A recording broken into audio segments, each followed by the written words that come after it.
मेरा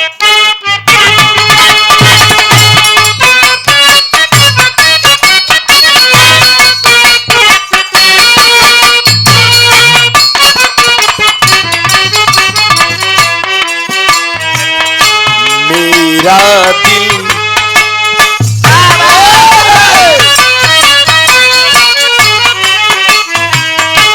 मेरा दिल तोड़ने वाला, मेरा दिल तोड़ने वाला कोई न होता, आप न होते।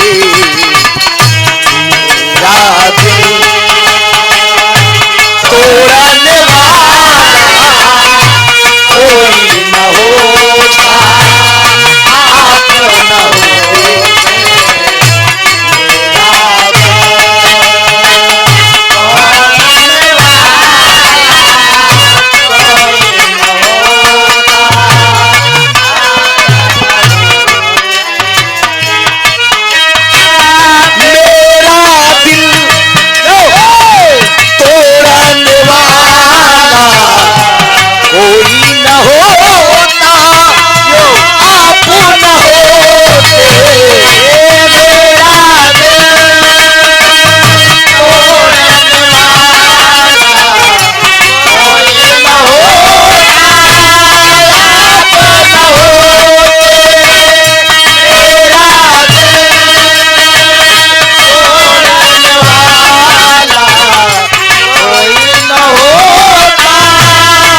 कोई न होता, आप न होते।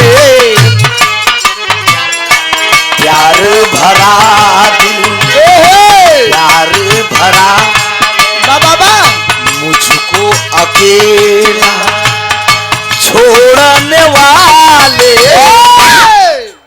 बड़ी ऊंची बात है कलाकार महोदय, हमका बतावा ना, आन के बिलरिया सगुन बतावे। प्यार भरा दिल तोड़ने वाला कोई न होता, आप न होते।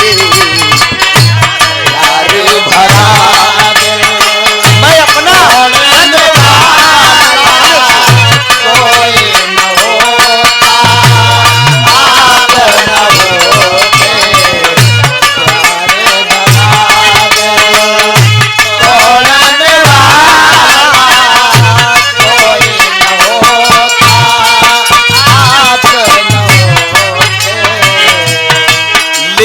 पहला पहला प्यार आँखों में खुमार जादू नगरी से आया है कोई जादूगर।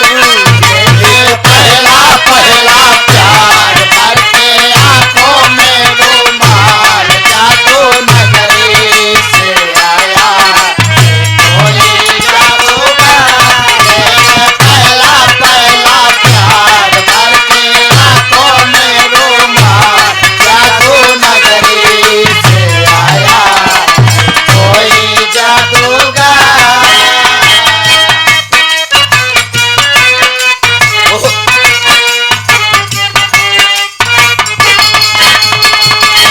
वो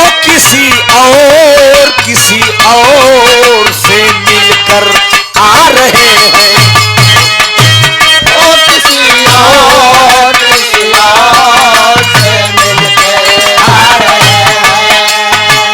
किसी और से मिलकर आ रहे हैं।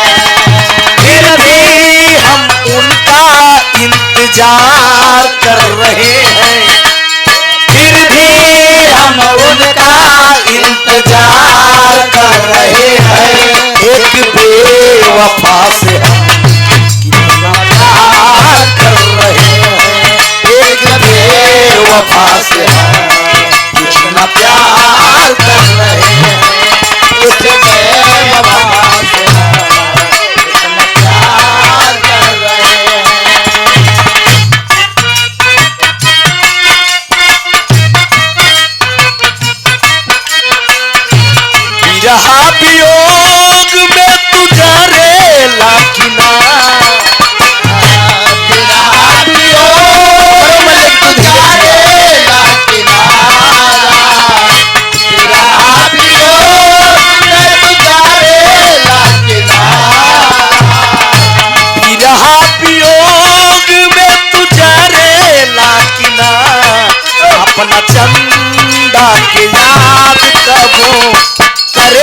नया बिरहा सुने सोना जी से।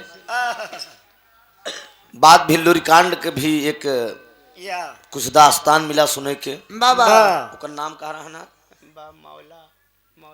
कौन मौला रस्तम डोला रुकवावत रहन डोला रुकवावत रहन बा जुठार देत रहन तब जाय देत रहन बारे ई कलम तो हार चली या धन हो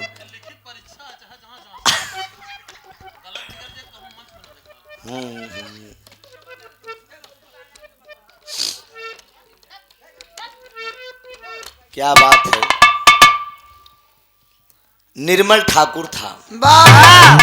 आप लोग हैदर उस्ताद के कैसेट सुने हो गया।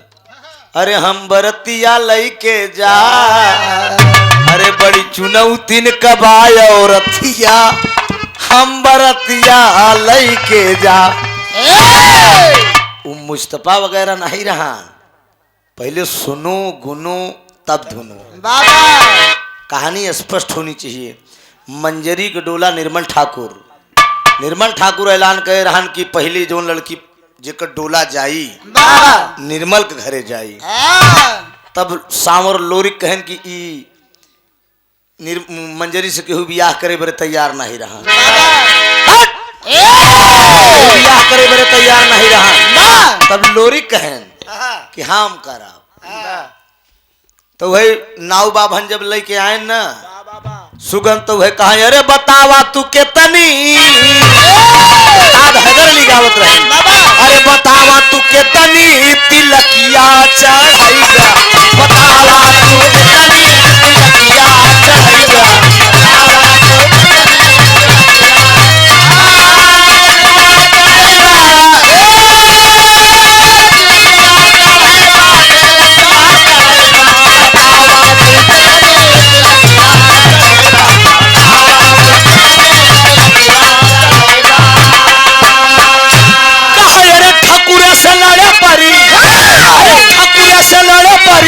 अरे जनवा गवई है हमारा बेटवा ये सना दुल्हन ली है।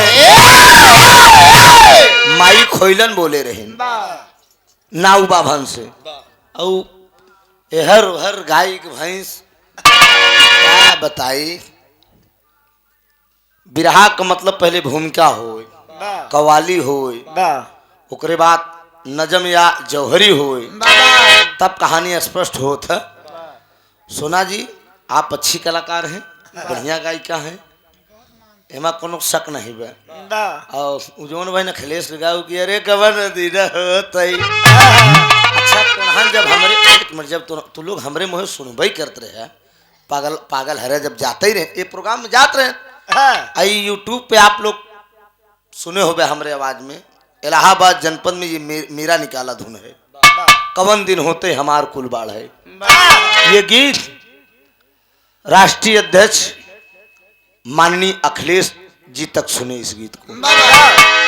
चूंकि आप लोगों को मैं बता देना चाहता हूं, मैं गायक कलाकार के साथ साथ जिला अध्यक्ष हूं समाजवादी पार्टी का। माननीय अखिलेश जी जब मुख्यमंत्री थे प्रदेश में, तब से आज तक ये पद मेरा बरकरार है। अभी आप लोगों के आशीर्वाद से मैं उस पद पे हूं। इलाहाबाद प्रयागराज का मैं सांस्कृतिक प्रकोष्ठ का जिला अध्यक्ष। अरे वाह! तब उस समय मैं गाया था कि अरे अखिलेश भैया कवन दिन होतई, अरे अखिलेश भैया कवन दिन होतई, तू बनी जात्या पीएम कवन दिन होतई, तो बनी जात्या पीएम कवन दिन होतई, तो बनी जात्या पीएम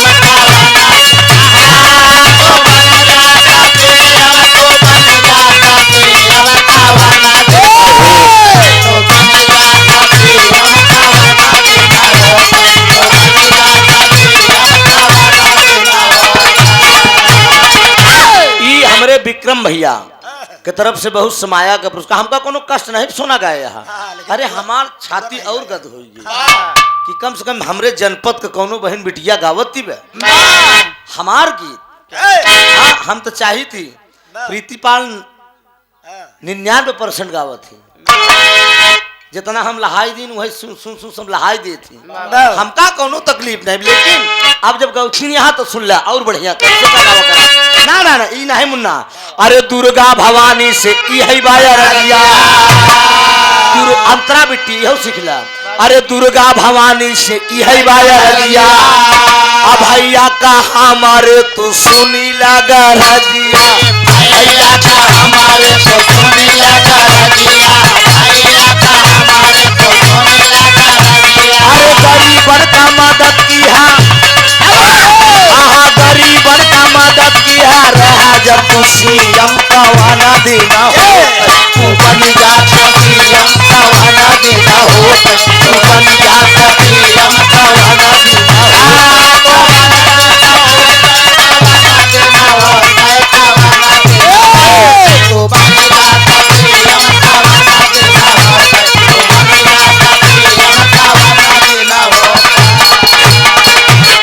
गाना केहू के केहू गाई दे हमें कोनो गवैया के तकलीफ न हो चाहिए, लेकिन तकलीफ तब होत है कि गाने में थोड़ा सा झलक बोल देना चाहिए कि हमें ये फलाने अब जैसे हम लोग गाई थी हैदर अली की झटका, बाबा राम कैलाश ने लटका, लाल जी लहरी की फटका। हम लोग किसी कलाकार की प्रतिभा को छिपाते नहीं, जेकर रहा तो का बताई दे थे। अच्छा जब हम बताई दिन तो बेईमान कौन बात के तब भैया है हाँ लहरी ने हाँ, लेकिन अस्वस्थ हो गया है नहीं, अब तो बीमार पड़ गए बेचारू। आज कार्यक्रम है उनका का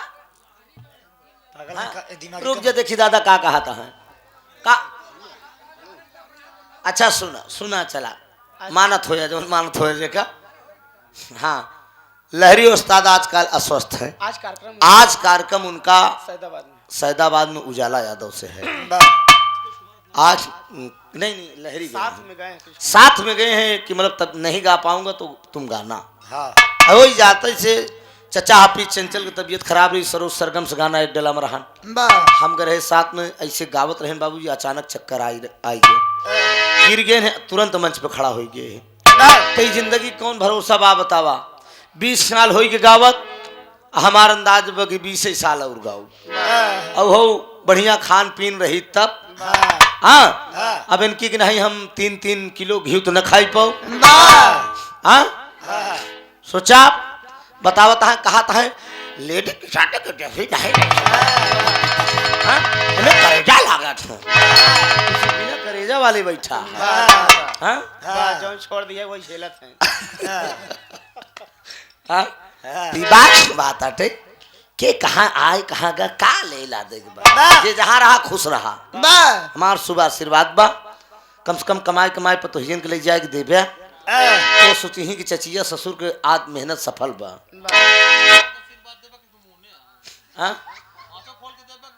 चुप रहा बच्चा, एक बिरहा हमसे सुन ला आप सब हास रस के ठीक बा। गीत पौराणिक भी हुई, रामायण से भी हुई, लेकिन मजेदार के बिरहा हुई। हमारे बुजुर्ग लोग बैठा हैं अबे तक तो वीर रस भाव आप लोग सुने दोनों कलाकार से मिजाज बन गया।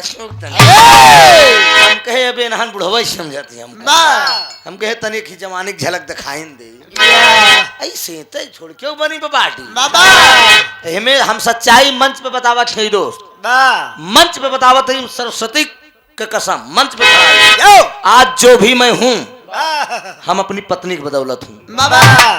अगर ये बॉडी बनी बा इस शरीर अगर इस काबिल है, विदाउट नशा का कलाकार हूँ मैं प्रयागराज में, कोई नशा मेरे अंदर नहीं है। ये बात हम सैकड़ों मंच पे बोली थी, कच्ची सुरती तक नहीं खाई दोस्त। 20 साल हो गया, अब पत्नी का प्यार दुलार है, बराबर देखभाल, तो बेचारों हमका खियावे के चक्कर में अपना नहीं ध्यान देते। हम तो मालिक सिंह मनाई के हे परमात्मा दुनिया का मालिक, अगर धर्म पत्नी जे का दिहु देहा दयु हमारे मलकिन की नहीं। कभी सोना सच्चाई बता रहा हूँ, गा के जाता हूँ, कभी हम बिना खाए सोवे नहीं पाई। जरूर हमरे मैडम जगाए कहीं खाई ले तब सोवा।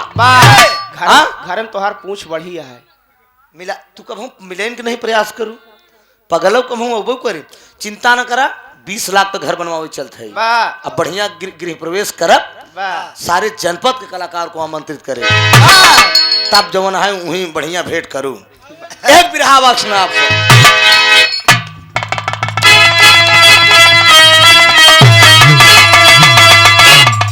तमचिया बैठी दक्ष कुआरी, मचिया बैठी दक्ष कुआरी,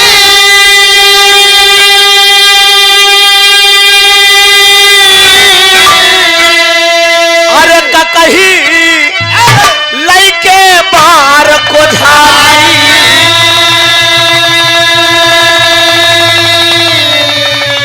कहे त्रिपुरारी गौरा कस कैल्यू सिंगार।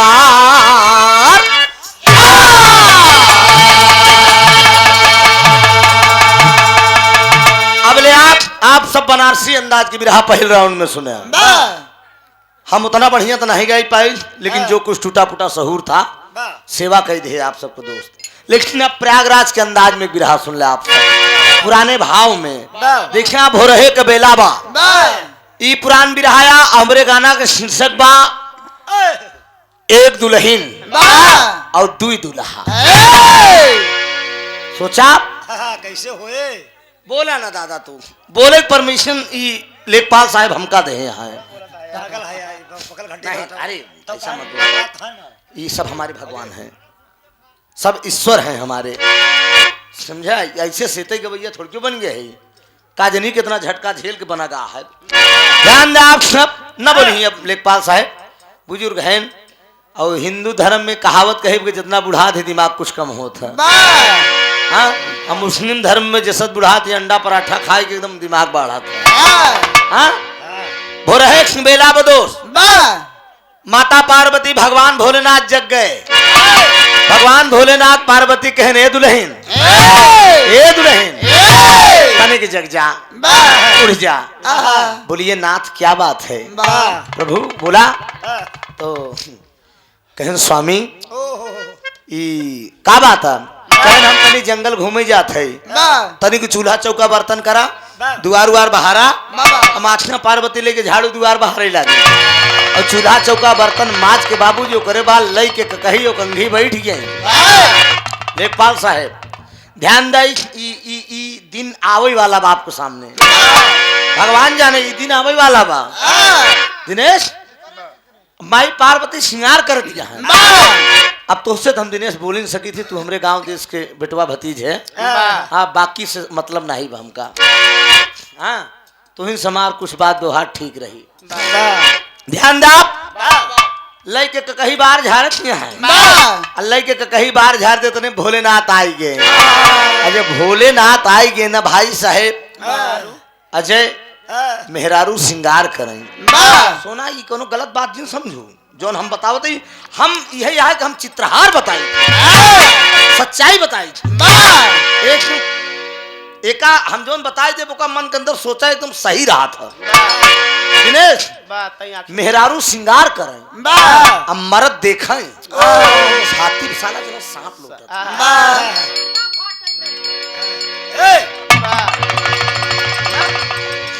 दादा सही कहा था ना, मेहरारू श्रृंगार करे चाहे मजे उम्र दार ही। अरे यार मर्द कवन की जेकर करेजा ऐसे भोलेनाथ माता पार्वती के श्रृंगार करत जब देखे ना तो आज के करे ऊपर बिजली कहा बिजली नहीं चिर्री कहा के था बड़े श्रृंगार करती है, कहा यही नहीं जान पाया। आज मृतलोक चलब कहा कहे नाथों में नाथ है। सुनी तू सब देवतन से तू बड़ा है लेकिन मनई से हार जात है। कहीं बात बट टेरी कलाइन बा प्रयागराज वाली। आए हाय हमार बुजुर्ग लोग बैठा है, दिखाई रुके रुका हमका बोल ले देता हूँ। हमार बुजुर्ग लोग बैठा है, ई जमन टेरी हम सुनावे चलते ही दहारा, ये आप सबके जवानी वाली टेरी है। अब आजकल के गवैया नहीं सुना सकते, यही बरे कुछ पुरानी लय की टहरत है, नई की पुरन की सब लय की टहरा जब मिक्स में बेचा जात बजैया हर प्रकार से कीमत हो। देखा ई आप सबके जमाने के टेरिया दादा पंधारी एक गावत रहे।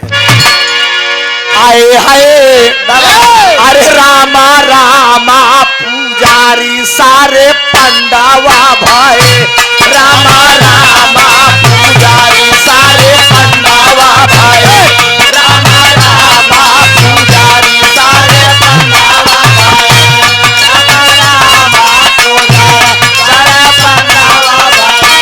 शिवजी लिंग पूजावा, शिवजी लिंग पूजावा, शिवजी लिंग पूजावा, शिवजी लिंग पूजावा, विष्णु आपन अंडावा पुजारी सारे पंडावा भाई, शिवजी लिंग पूजावा, विष्णु आपन अंडावा पुजारी सारे पंडावा।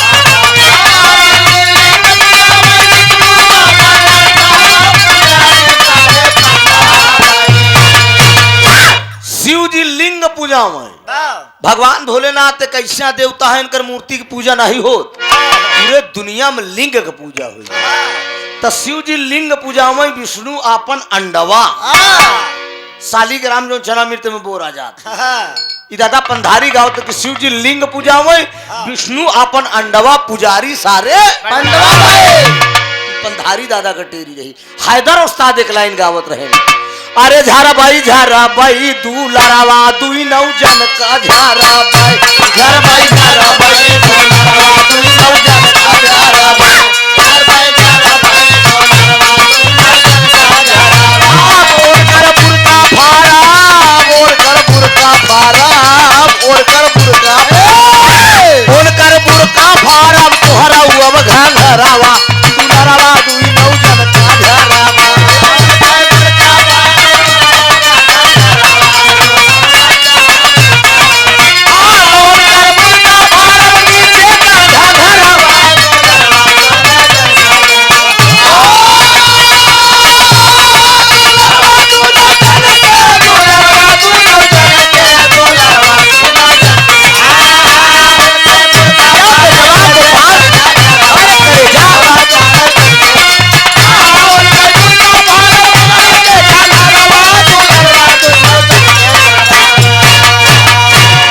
उनकर बुरका, बुरका माने पाकिस्तान, और घंघरा मतलब चीन। अपने अपना ले जा सम्राट हरे नहीं सोचा कि हमका दोनों ककवर नहीं लावत बा, हमसे तो उससे लोग कोनो लेन देन नहीं बा। उनकर बुरका फारब उनहु घंघरवा दुलरवा दोनों जन का झर भाई। पार्टी में सब जने बैठा है, कलाकार गायब है, अच्छी बात नहीं है ये। बढ़िया नसीहत होनी चाहिए और बैठा सब लोग फिर अच्छा कोनो बात नहीं बा, भगवान करे। हाँ अच्छी बात है, ठीक बा हो जात रहा था बाबूजी, थोड़े बहुत तालमेल गड़बड़ात रहा था, अंडमंड हो जाता क्यों क्योंकि कोनो बात नहीं बाटे कि तो बरल गान वगैरह देख लें। ध्यान दा बाबूजी कहीं बैठवाए अब दर्द है देखा है मुन्ना ए रहा यार देखा बोलावा बात दवाई हमारे पास बरल गान ले है। ध्यान दा का करी हम जानते हैं तू गड़बड़ा नहीं बरे ले आए रहे घी नहीं करत बा आजकल हमका पता है। ध्यान दा हाँ उनकर बुरका फारब, बुरका माने पाकिस्तान, घंगरा मतलब चीन। ये उस्ताद गावत रहेन। अरे कही गई पलम से हंस के बतिया कहीं, अरे तगौरा कहीं कि भोला के मारल तोरा मतिया। माता पार्वती भगवान भोलेनाथ से छलाए गए। मेहरारू अगर तनिक बिगड़ जाए तो अच्छे मर्द हालत खराब हो जाए।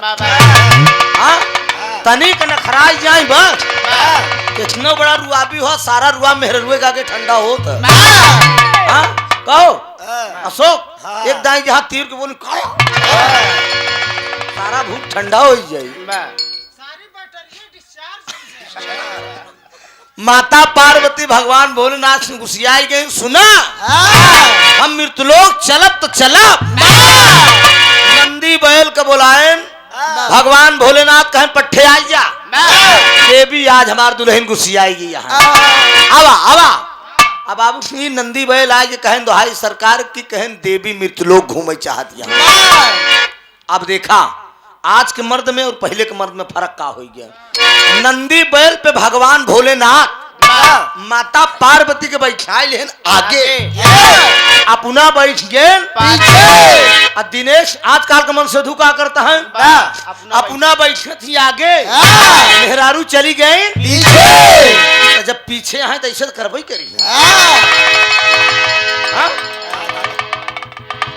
सोचा कितना फर्क है ये आप जान लें। अब माता पार्वती के बैठाए के नंदी बैल पे सवार हो के मृतलोक चल रहे हैं। जब मृतलोक चल रहे हैं, मृतलोक आई गए तब भोलेनाथ कहा सुना दुल्हन मृतलोक बहुत बड़ा, हम कितना तो का घुमाऊ कहा तब नाथ कहा कुल का नजारा अगर कई जगह हम दिखाई दे इतना ही ठीक बा दिखाई दे। कहा एक काम करा नंदी बैल का गायब कही दे, माता पार्वती के कहनी जो महुआ के डार देखा भाई हम तू सुगनी बन के बैठ जा, हम जमन करब हमका करे दू तू तनिको बोलू कहा ठीक बा। कहा सामने जमन 2 तल्ला का मकान दिखा बा, 4 गांव को माना जाना चौधरी लालचंद पाड़े का मकान। कहा तब कहा चौधरी अब घरे नहीं यहाँ और चौधराइन अकेले घरे यहाँ चौधरी पोखरा में स्नान करेगा है, हम चलते हुए लहान बैठा हुआ। माता पार्वती कहें लहान। अच्छा एक बात बताई दे लेखपाल साहेब, मेहरारू भाई साहब काठे को सबक नहीं बर्दाश्त कर सकते। हाँ भगवान जाने सच्चाई बताओ थे यशोक, अगर मैडम के आगे अपने कोनो गायिका की बड़ाई करे अरे बड़ा मुस्कुरा दे ये बड़े हम कैसे रहन गाना अरे रहा हो का करबो तू ये सब इसने हमार काम है अरे वो हमका पता बस वो का हमका खूब जानत है खोलवावा रहा समझा पुरान साथी है जाए दे भाई है देखा बोल दे माता पार्वती कहीं जवन करे हिसाब से करे कहा ठीक वो सुगनी बन के डारी पे बैठी है, चौधरी गा है स्नान करे और चौधराइन रोटी बेलतिया आई भोलेनाथ करें का लालचंद पाड़न वाला रूप बना ले तुरंत निकुरा खान चाल ढाल बोल चाल काठी बाठी बनाए के एकदम दुआरे पहुंच गए और गावत यहाँ चौधराइन हाय हाय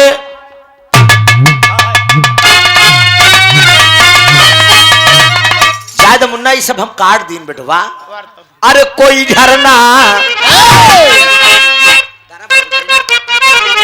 भैया चौधराइन यही गावत है कि हाय हाय अरे कोई झरना अरे कोई झरना कोई झरना कोई झरना कोई झरना बतावई महाराजा तुअनवा पे आई चली कोई झरना बतावई महाराजा तुअनवा पे आई चले कोई झरना बतावई महाराजा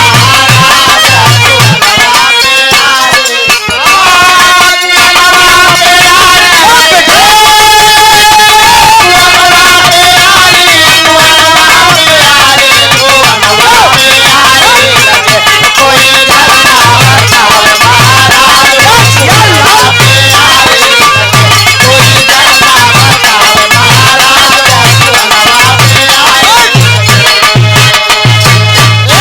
कोई झरना बतावई महाराज कुअनवा पे आई चले कहा डान के बलमुआ के अरे मई का बखानवा कहा अरे नान के बलमुआ के अरे मई का बखानऊ अरे जवन दिया नहीं लेसाने सोई जाए हो कुअनवा पे आई चले चौधराइन रोटी बेले जाती है उगाए जाती है इतने में चौधरी बन के भोलेनाथ वह केवाड़ा खटखटाइन दे काहे चौधराई ने अरे तनी कच्ची पक्की रोटी बनाई के हमका जल्दी दा हमका पंचायत में जाए के बा। चौधराइन सोचत यहाँ कि बहन तो स्नान करे गे भाई कितनी जल्दी नहाई के आई के केवाड़ा खोल दीन केवाड़ा खोल दीन तो भोलेनाथ अंदर हो गए। आ जब अंदर हो गए तो चौधराइन बनवे लागिन। भोलेनाथ लालचंद पाड़े बन के धीरे धीरे जना कोहबर में मुंह जुठा रही बैठा। आधा चौधराइन को देखा जाता है, आधा गाय, आधा देखे जाता है, आधा खाया जाता है। ऐसने में कुछ देरी के बाद जो असिला मन सेधु रहन केवाड़ा बंद बहर असिला मन सेधु लालचंद पाड़े धोती गारा तो पहुंची आए और धोती डाल के कहा ए कलुआ के अम्मा, अरे दुई कवर बनाए के जल्दी दिखाई के हमका एक ही पंचायत में जाए के बाद। चौधराइन घरे में सेवा देती है कि जे के वह खड़ा रहा अबे हमारे अपने भाई शंका। अच्छा ही बतावा अगर मन से दू घरे न रहा कौन दूसरा घुसुरा रहा है, हाँ मान ले ये बजावे चला जाए संजोग से, हाँ आसमन हो जाए तो अब मामला तैयार और हो जाए। हुआई लगी है साला के आई हाँ अब बतावा लालचंद पाड़े कहा था अरे कलुआ के अम्मा हम अरे बोल चौधरी कहा हाँ हाँ हम कई दिन भैया देख के वहाँ खड़ा रहा अबे हमारे अपने मामला फंस गया। मामला फंस गया। लालचंद पाड़े सोचता है कौन सरवा आई के जंगला से झाके तो भोलेनाथ रुके भोलेनाथ बैठ के जना मुंह जुठा रहता है। ऐसने में लालचंद पाड़े जब देखे तो कहना हो लागत हमारा भोलेनाथ कहें जय हो। यही मितलोक बहनोई नाई बनाए सार पहले बने। हाँ लालचंद पाड़े सोचता है का कहता है यही लाइन में कहा कौली ओरी राम पत्थरे पदूब जामा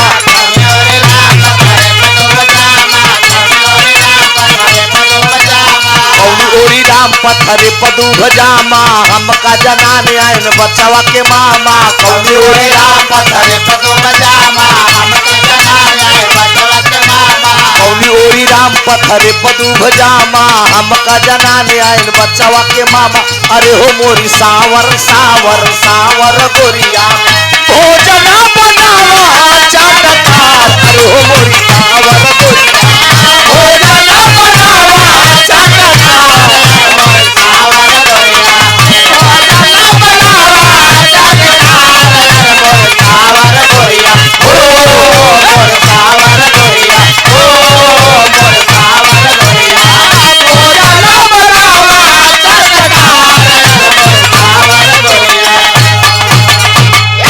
जिया गोपाल अभी वो लड़का बजा रहा था इलाहाबादी तो तुम औरत से बतलाने चले गए।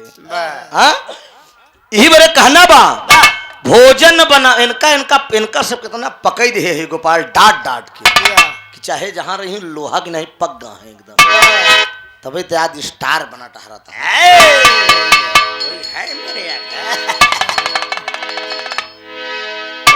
कलाकार हूँ भोजन बनावा हमारे अलावा तो का सबको कुछ कह नहीं सका इसलिए कि मैं पाला हूं तो मैं कह सकता। हाँ नेवता नहीं इनका हम टाट सुठवाए दे तो पागल है नेवता की बात करता है। भोजन बनावा छटकार ये अपने भी है हमका नेवता ही नहीं देंगे के इनकर मम्मी रोज बुलावत थी हमका हम गल सच्चाई बतावत है यार। रास्ता से गुजरब तो तुरंत कहा दे ए देवर जी आइए बिना चाय पियन के मम्मी खाते से नहीं जाए तू बुलाए ले कब खाते। ध्यान दे बाबू जी भोजन बनावा छटकार अरे हमारी सावर गोरिया ई भोजन बना आई भोलेनाथ धीरे धीरे बाबा खाता है। ऐसने में घंटा 2 घंटा बीत ये कहना रही कैसा सारा है घरे में घुसूर के नहीं करते नहीं बाटे जेकर बहन अंदर ओकर भाई। अच्छा ही जान ल लेखपाल साहब रिश्तेदारों को यो प्रकार को हो देखा जैसे चुल घुसुरा आंगन बटोरा खिसनीपुरा छक्कान चुल घुसुरा के होत जानता सार होत प्रत्यक्ष प्रमाण बा सार जे अब उ बहनियौरे अगर गा भाई साहेब बहनी के सास मिलिन कहन अम्मा जियत रहा बेटवा जियत रहा अम्मा ए जा तो दीदी अंदर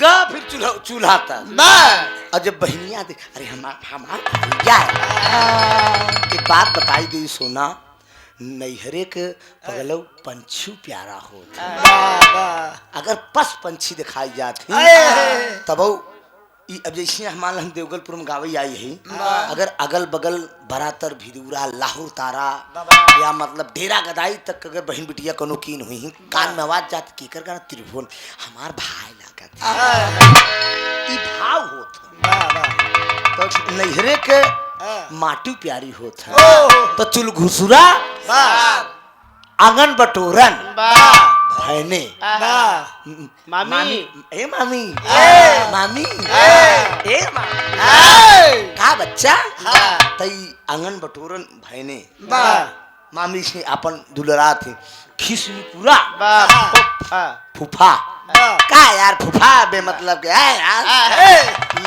फूफा होई के झक्कन झक्कन समधी होती दादा बुढ़ाई दाव समधियाने जाए तो 13 मेल की दाढ़ी बनवावत और उसके बाद दांत कितना उखड़ा रहा लेकिन ऐसे देखी जी कयार मोर समधिनिया बनाई दिखाना अब समधिन चाहे बुढ़ाइन की हो बेचारा अगर एक दाई देख ले तो समझी टाइट हो जाए कस दादा कही अबे कहा अबे हम बुढ़ाई के ही कहा कि तो अपने आप को बुढ़वा न मन ही समझिन के आगे तो झक्कन समझी तो रिश्तेदारों कई प्रकार का होती आई लाल सिंह पाड़े सोचता है कि इशार कौन सा राटे ये अपने बहनी के लेके 2 घंटा से सार खाते ही बे चुप परसों जवन खार भाई की अब का बताई भाई साहेब मंच पर न बोलवावा हमका दिखाओ आँखी मुना पर आँखी मुना और आँखी मुन तू ए बाबू सिंह करेजा धड़काई दिए थे दिखाई के पगलऊ हाँ का धीरज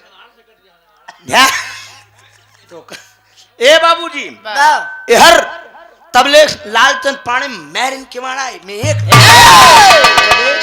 खुल गए ना जब अपन रूप देखे बैठा ना तो लालचंद पाड़े कहा पहले आप कौन हो तो भोलेनाथ ने कहे पहले तुम बताओ आप कौन लाल सिंह पाड़े कहा था हमार मेहरारू हमार घर भोलेनाथ कहे पहले से हम आगे बैठा है कि तय तो हमार मेहरारू हमार घर बा कि तोर अब वही लालचंद पाड़े अलग खींचता है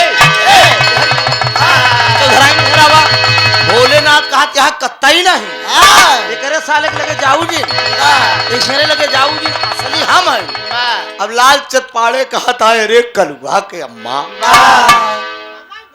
हमें तो भूल गए रे का बोले रहे का बतलान रहे हम तो असली मन से दू है चौधराई सोचत यहाँ कि अब नहीं अब बना ये कहा कि हम असली है वो कहा बकी अब हम बड़े चक्कर परे होश का बा यही लाइन में अरे गेहुआ जो चौरा के राय नहीं लेती गेहुआ जो चौरा के राय नहीं लेती ये दुल्हा पे राय नहीं लेती गेहुआ जो चौरा के राय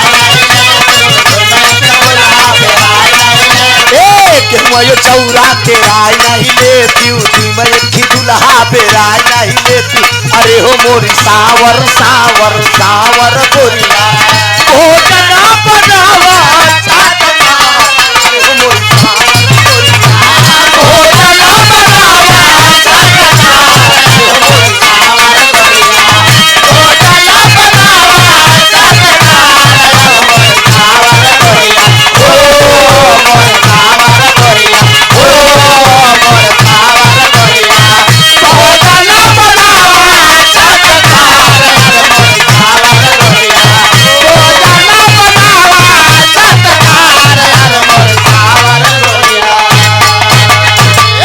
अब बतावा मामला फंस गए 2 मन से के बीच में अब उ बेचारी केकर बाह पकड़े, लालचन पाड़े के पकड़े कि भोलेनाथ के पकड़े। मामला फंस गया, चौधराइन बड़े चक्कर में पड़ गए। 2 बीघा दूरी आजकल का देख ल, सास ससुर घर कितनो कितनो ज्यादा दादा बने दी। समाज के बात बतावत है का जान ला, त्रिभुवन के एक बात रांग न निकली बाबूजी। आई ते आपके आगे के लड़किया, लेकिन आज समाज के जौन समाज बीतत बा वही हम लोग बतावत है। कितनो बड़ा महल अटारी बनवाई दे, लेकिन तल्ला 2 तल्ला बनवाए दे, लेकिन बुढ़ाई दाम मड़हिन मिलत है। सही बात ना, मड़हिन मिलत है। एक जने बार सोना 3 तल्ला बनवाए रहे और गए हम और उनके वहीं घरे के आगे जौन है मड़ही डाई रहे। हमके इमा की रात कहा थे, हमरे अम्मा बाबू रहत हमके कयार इतना बढ़िया बिल्डिंग बा, महतारी बाप कहा इनका सांस फूलत है। अरे वो प्यार, अगर वो प्यार देबई करा कैसे का सांस फूले।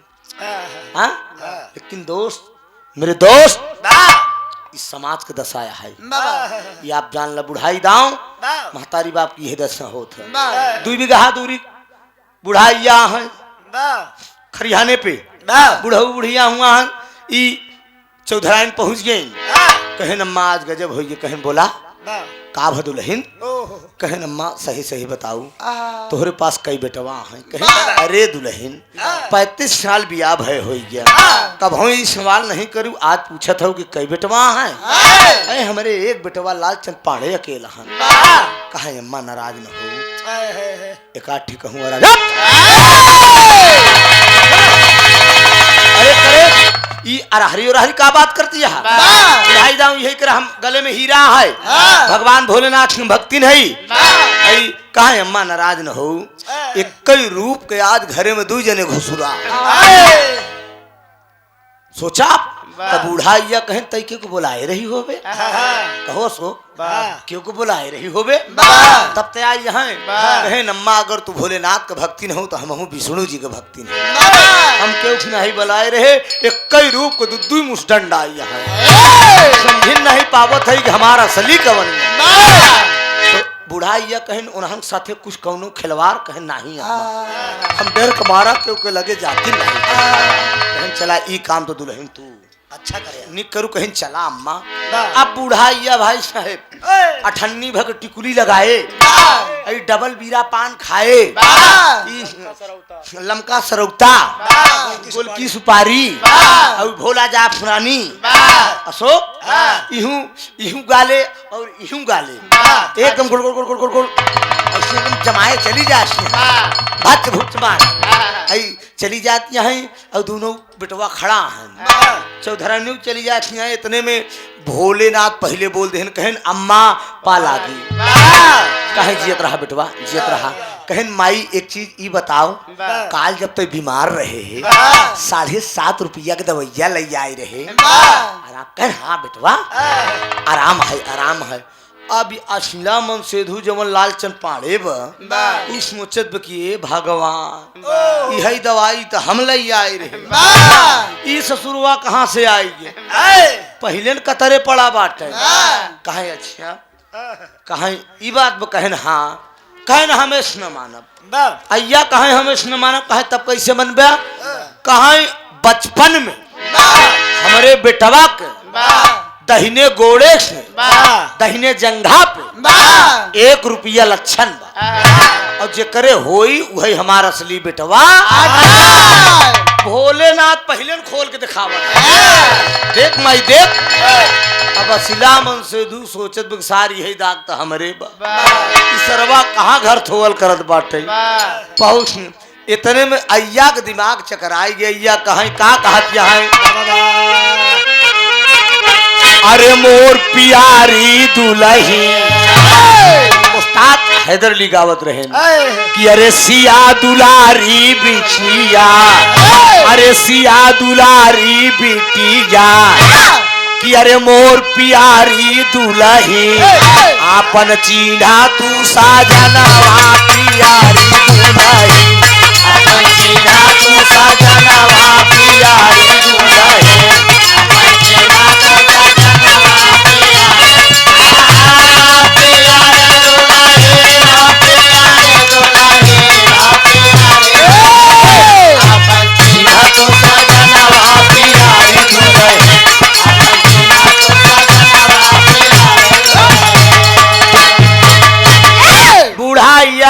कि सुना ये दुल्हन हमार दिमाग काम नहीं करत बाटे, ये अपन असली मन सिद्धू तू ही पहचान सकत। अब अय्या चली गई खरिहाने, चौधराइन चक्कर पड़ी के दिन तो बीत गए भगवान, रात कैसे बीती। अरे वाह इन्हन जब खाए पी के एकदम टंच हुई ही दादा, जमन मार कर ही हम करब का। वही चौधराइन दिमाग लगाइन, दोनों मन सिद्धू खाना खियाइन, खाना खियाए के बाद मोंगरा उठाइन, मोंगरा उठाइन। अब हुसौली वाला एक कमरा खाली रहा, दोनों मन सिद्धू को बुलाइन, कहीं नहीं आवत जा। और वहीं लई जाए के भुसौली वाले कमरा में लई गई और केवाड़ा बंद कर ले, केवाड़ा बंद करके लई बेड़ा खड़ी है। कहा सुना केवाड़ा बंद करिन, कहन कहन हम तनिक्यों झूठ जिन बोलत जा, जल्दी से हमका ये बताई दे कि ये दोनों जने हमार असली मन सिद्धू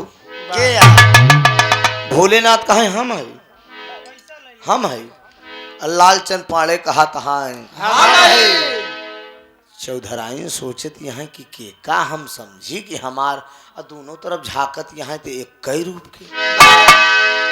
अच्छा ही कार्यक्रम के मलिकार धर्मेंद्र यादव जी लेखपाल साहब, जिनके तिलक उत्सव में आज हम लोग शामिल हुए, बहुत बढ़िया आपने प्यार दुलार दिया अपने दरवाजे पे। लेखपाल साहब सोनभद्र में आप कार्यरत हैं, भैया की इच्छा थी कि दरवाजे पे कार्यक्रम हो, और कार्यक्रम लिखावे जब ये गए राजेश ढाबा पे मुलाकात हुई, हमने कहा आइए स्वागत है आपका। लेकिन इतनी तेज लगन रही भैया आज के क्या बताएं, कम से कम 100 प्रोग्राम से कम न लौटा रहे हो, लेकिन आपको लिखे के बाद। लेकिन हमने कहा जब बात हो गई तो हो। एक 2 बार तो सोनो हमारे लगे फोन कहीं कहन भैया उच्छा वाला पक्का बा, हमके कहा कच्चा समझत यहाँ कहा। हाँ कहे नहीं और प्रोग्राम आवत बा, हम कहे और प्रोग्राम को चक्कर में ना पड़ा वो कार्यक्रम फाइनल हो गया। हाँ जहाँ नसीब है वहीं चलना है। अन्न पानी आपके यहाँ आज बता था हम लोगों को। 101 रुपया का पुरस्कार है, बहुत बहुत धन्यवाद है। ये पूर्व जन्म का कमाई है, आप इतना बढ़िया अच्छे पोस्ट पे आप पहुँच गए हैं। आपकी आने वाली पीढ़ी भी आप धन्य हो गई दोस्त, और नमन है आपके माँ बाप को कि ऐसे सपूत को जन्म दिया। ये बात कहाँ पहुँचे रहे अच्छा चौधराइन कहा कि ये दुल्हन बुढ़ाइया कहाँ दुल्हन, आपन मन सिद्धू पहचान लिया। भुसौली वाले कमरा में लई गई, बंद कई के लागिन, दोनों जने से पूछे कहा जल्दी बताई दे असली के हया। भोलेनाथ कहे हम है। लालचंद पाड़े कहे अरे कलुआ के अम्मा, असली मन सिद्धू तोर हम ही नहीं रे। हम पोखरा में स्नान का करेंगे, इस शुरुआ मौका पाएगा घुसुर इंडिया टाप मेहरारू साला सेते में आके घुसुर गया। चौधराइन कहा अच्छा तू कहा तहा हम है, ये कहा तहा हम है। कहा सुना हम कुछ पूछे चलते ही ओका जे बताई ले वह हमारा असली मन सिद्धू। मास्टर तर्जमा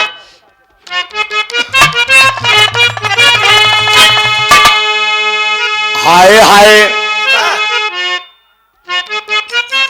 हाय है मास्टर है लहरी काका गावत की हाय हाय हाय हाय हाय हाय कहा चला चली धान रोपई धनिया, कहा चला चली धान रोपई धनिया, कहा रिम झिम बरसत पानिया, चला चली धान रोपई धनिया, रिम झिम बरसत पानिया, चला चली धान रोपई धनिया, रिम झिम बरसत पानिया, चला चली धान रोपई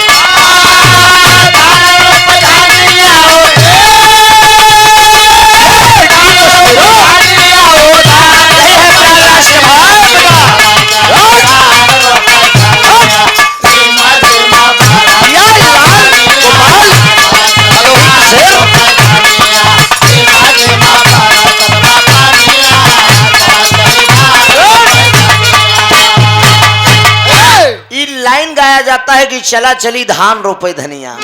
ये हमारे बुजुर्गन के गीत, ये बिरहा हमारे बुजुर्ग लोग कितनी मेहनत करके इसको सींचे हैं। करताल नहीं, हमारे पिताजी बतावें, मेरे पिताजी भी गायक कलाकार थे अपने जमाने में, कहा बेटवा बिरहा में बड़ा संघर्ष हुआ है और यही संघर्ष से आज मैं बिरहा प्राप्त किया हूँ दोस्त। मैं भी बिरहा के पीछे बड़ी मुसीबत उठाया हूँ। 4-5 दिन मैंने खाना नहीं खाया है बिरहा के चक्कर में, ये जान लीजिए। नया कलाकार था, सच्चाई बतावत ढोलकहार पे टिहार नहीं मिलत रहा। दिना ब टहार के साइकिल से अब तो मोबाइल चल गया, दिन ब टहार के सहेजी संझा की अगबोई न करे काहे करे लौंडा लपाड़ी के साथे के जाए यार, देख के डरावे। वो संघर्ष वो जिंदगी मैंने झेला है। अब तो यूट्यूब का कैमरा लगा, बस सवेरे डाल देबा भाई साहब, सब लोग जान जे हैं। नए कलाकारों का उस जमाने का मैं कलाकार हूँ कि ऑडियो कैसेट जब बनती थी, हम लोग कैसेट बनवाते थे, दुकान जाकर अपने से बेचते भी थे डिग्गी में भर के, भैया ये हमारी कैसेट आई है इसको बेचिए। ये सब संघर्ष की बात है। जो अगर कोई चीज मेहनत करके हासिल करोगे तो उसका अंजाम बढ़िया होता है। और आज हमारे बुजुर्ग लोग बिरहा को कितना सींचे हैं मेहनत करके, तो इसीलिए कहना कि चला चली धार रोपई धनिया रिम झिम बरसत बपनिया, चला चली धार रोपई धनिया कहे झूलनी उतार ले धनिया, कहे कुआं ना पे भरई बुपनिया झूलनी उतार ले धनिया। लेकिन चौधराइन दोनों मनसेधु से का कहा दिया है कि अरे पत्ती कम बकाए खे हमसे जरूर आते मुन्ना राजा बहुत अच्छे बेटा यही है। हाय हाय हाय हाय कहाई अरे उहई मोर दुल्हा कहाई, अरे उहई मोर दुल्हा कहाई हमारे गवन का बात जे बताई, उहई मोर दुल्हा कहाई गवन का बात जे बताई, उहई मोर दुल्हा कहाई गवन का बात जे बताई,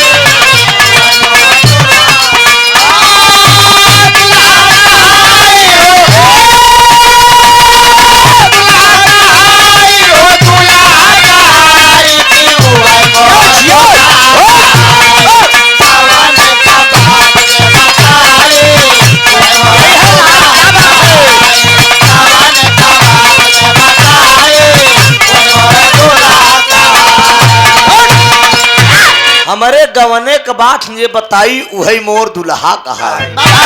दोनों मनसेधु से चौधराइन पूछती है कि कौने दिन हमार बियाह भरहन, कौने महीना में हमार बियाह भरहन, कौने दिन हमार सुहाग रात भई रही। अच्छा 35 साल जब बियाह भय हो के तो केका याद होई बेनी मालूम है याद है। हम मौक भाई देखा हमका एक बात याद केवल 19 अप्रैल के हमार शादी भई रही, 20 अप्रैल के सन 2000 दिन नहीं याद है सोना, शुक्रवार के दिन हुआ हो भाई। आप जो आप भगवान करे याद नहीं, आप अपन याद रखा इसने तुम्हारी याददाश्त उन्हीं दिन पूर्ण बहुमत से शायद मायावती जी की सरकारों बनी रही ना, एवं अपन सरकार बनाई दे रहे। ध्यान दिया ये दोनों मनसेधु से चौधराइन पूछत यहाँ कि कौने दिन हमार सुहाग रात रहन, कौने दिन मतलब बियाह भरहन। पहले असिला मनसेधु का नंबर लल गेला पाड़े का और बतावत का है कहा एगहन का महीना रहा रानी माना बतिया, एगहन का महीना रहा रानी माना बतिया, एगहन का महीना रहा रानी माना बतिया। अरे बिहई के नहीं आवा, अभी है के नहीं आवा ये तवार वाली रतिया, बिहई के नहीं आवा ये तवार वाली रतिया, बिहई के नहीं आवा ये तवार वाली रतिया। आहा उहई मोर दुल्हा कहाई, ये उहई मोर दुल्हा कहाई चौधराइन बिहली नहीं आई, उहई मोर दुल्हा कहाई चौधराइन बिहली नहीं आई, उहई मोर दुल्हा कहाई।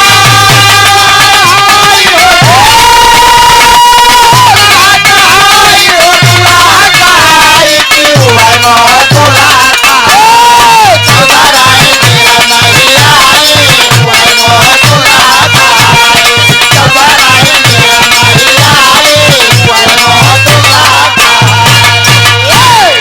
बाप रे बाप, बसिला मन सिद्धू बताइस कि एगहन का महीना रहा रानी माना बतिया। अब बिहई के लैयावा ऐतवार वाली रतिया। हाँ वही चौधराइन दिहलिन नहीं आई। चौधराइन बिगड़ गई अपने मन सिद्धू को। हाँ हमारे गहन के महीना में बिया भरान रे, कहाँ हमारा इतवार के दिन सुहाग रात रही। मन सिद्धू सोचत बगी बिहा हम हई, हम का डांटत बिगड़ बढ़ाई के कहा यार। भोलेनाथ बगल में खड़ा है, कहा का बात है दुल्हन, कहन बतावा कौने दिन हमार बिया भरान, कौने महीना में कौने दिन हमार सुहाग रात रही। कहें भोलेनाथ कहें हम तो पहले न बतावत रहे ना कि ई न बताई पाई। असिला जब हम ही तो कहाँ से बताई पाई। और दुनिया का मालिक है, चाहे जेकर अकेल गुम कही दे। हाँ अभी भोलेनाथ ने जब नंबर आए तो ओ का बतावत है कि फागुन का महीना रहा रानी माना बतिया। फागुन का महीना रहा रानी माना बतिया।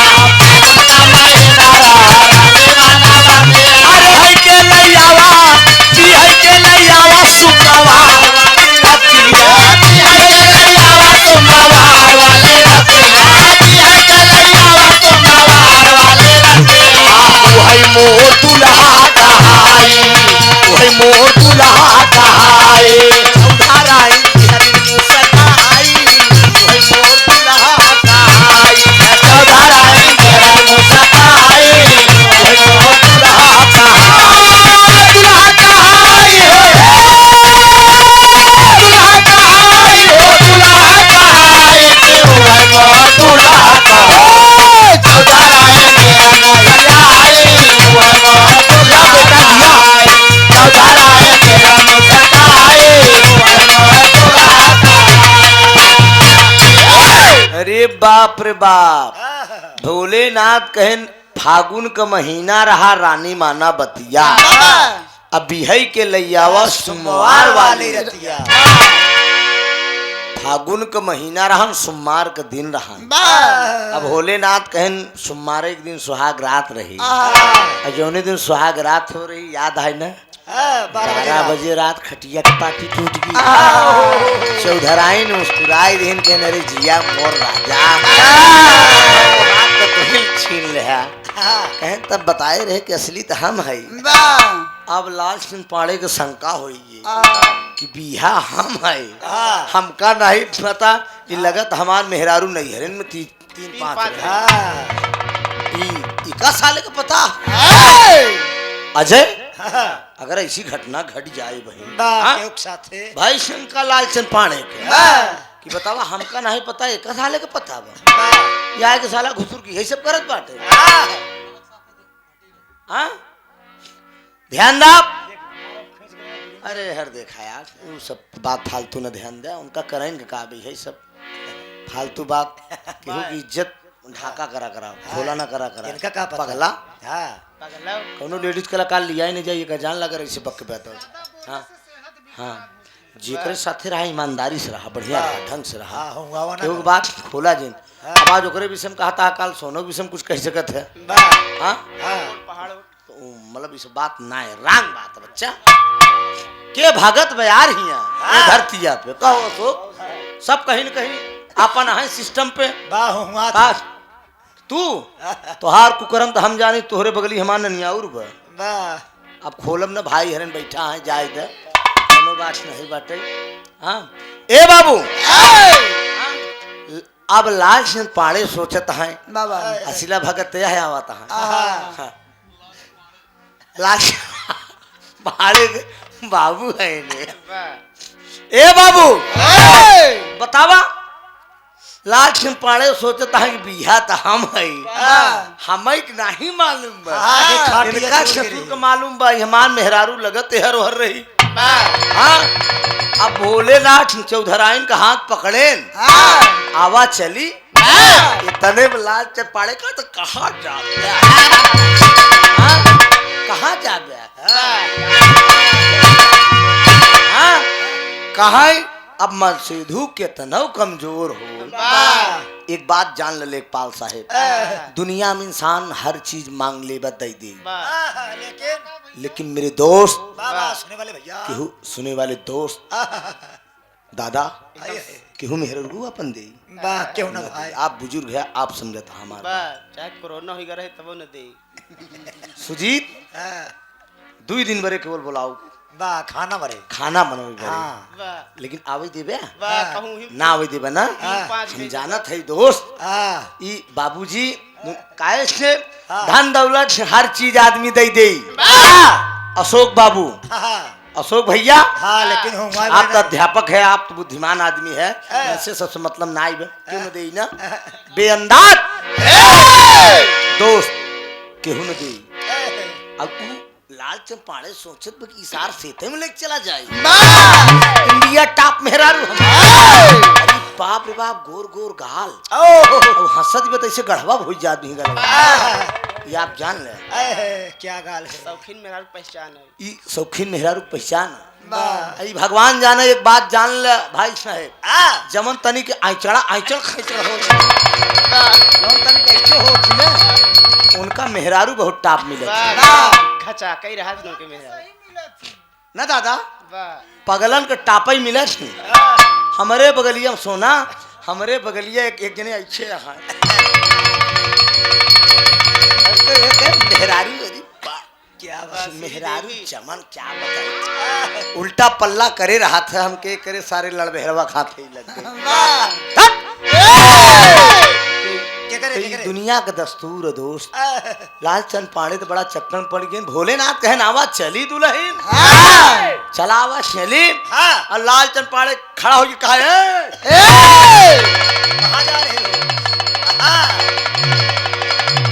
कहाँ लिया कि जाता है हाँ भोलेनाथ कहन हमान मेहरारू और तई कहे चक्कर पड़ा कहा तई नहीं वाह अब वही कमरा में लेखपाल साहेब वाह ए भोलेनाथ अपनी तरफ पकड़ खींचे लाल चपाड़े अपनी तरफ पकड़ खींचे अब वही कमरा में कहीं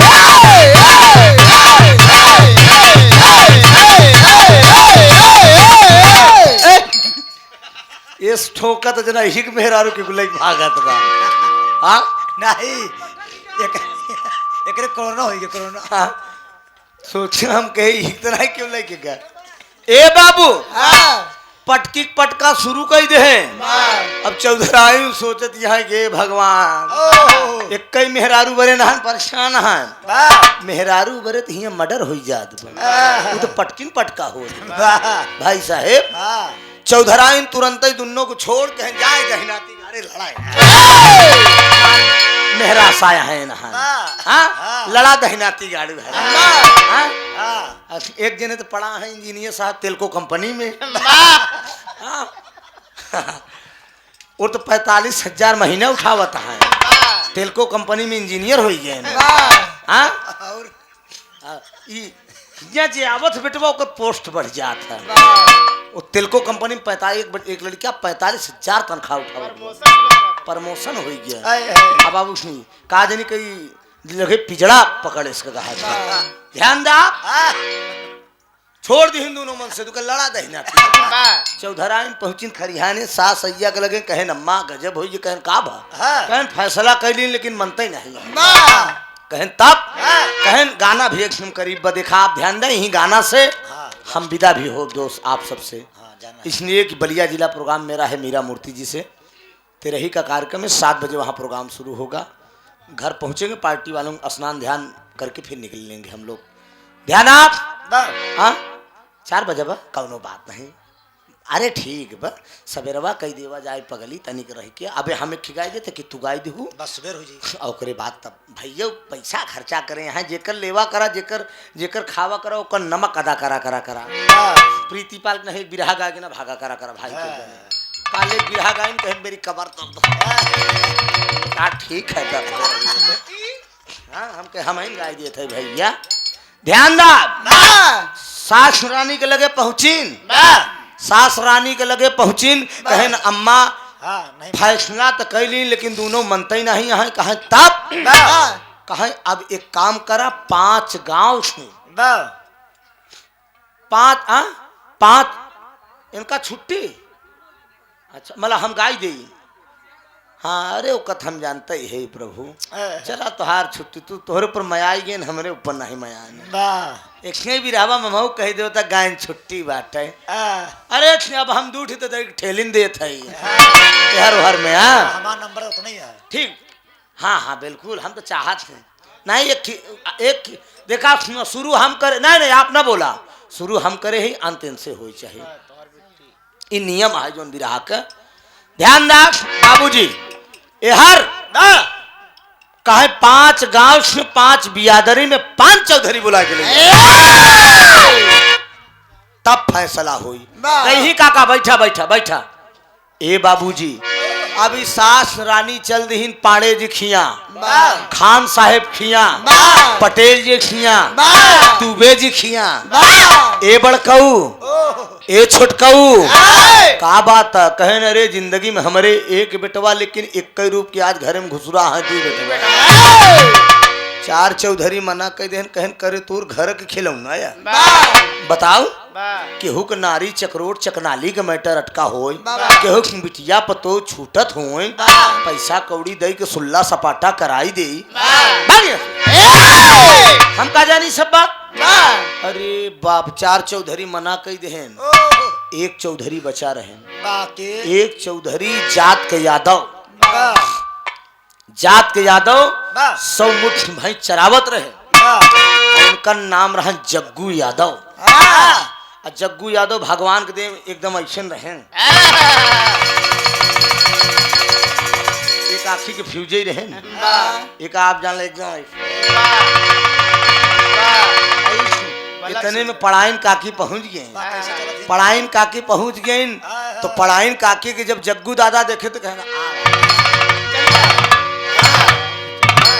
अब पढ़ाइन जब पहुंची कहीं बड़कऊ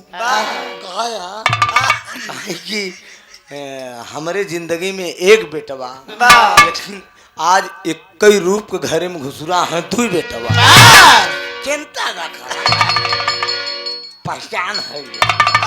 हाँ पहचान हो जाए। जग्गू दादा ठीका ले लेन 100 मुठ भैंस अजय चरावत है।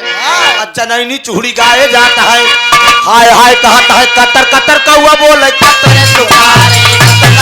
बोले राम जी का बगिया सीता का भोलावारी राम जी का बगिया सीता का भोलावारी ओ तोर ने मुआ पठाव ससुराल अरे तोर ने मुआ पठाव ससुराल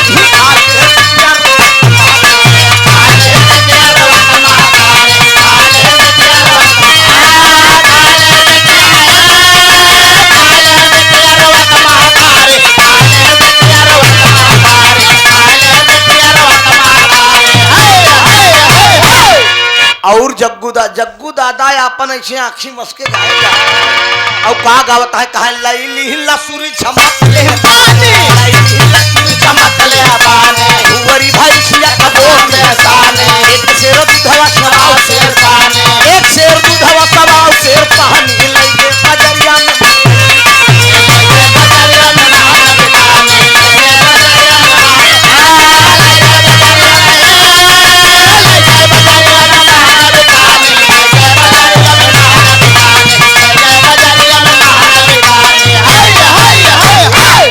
राम कैलाश एक लाइन गावत रहे नहीं में नमन है ऐसे कलाकारों को बाबूजी।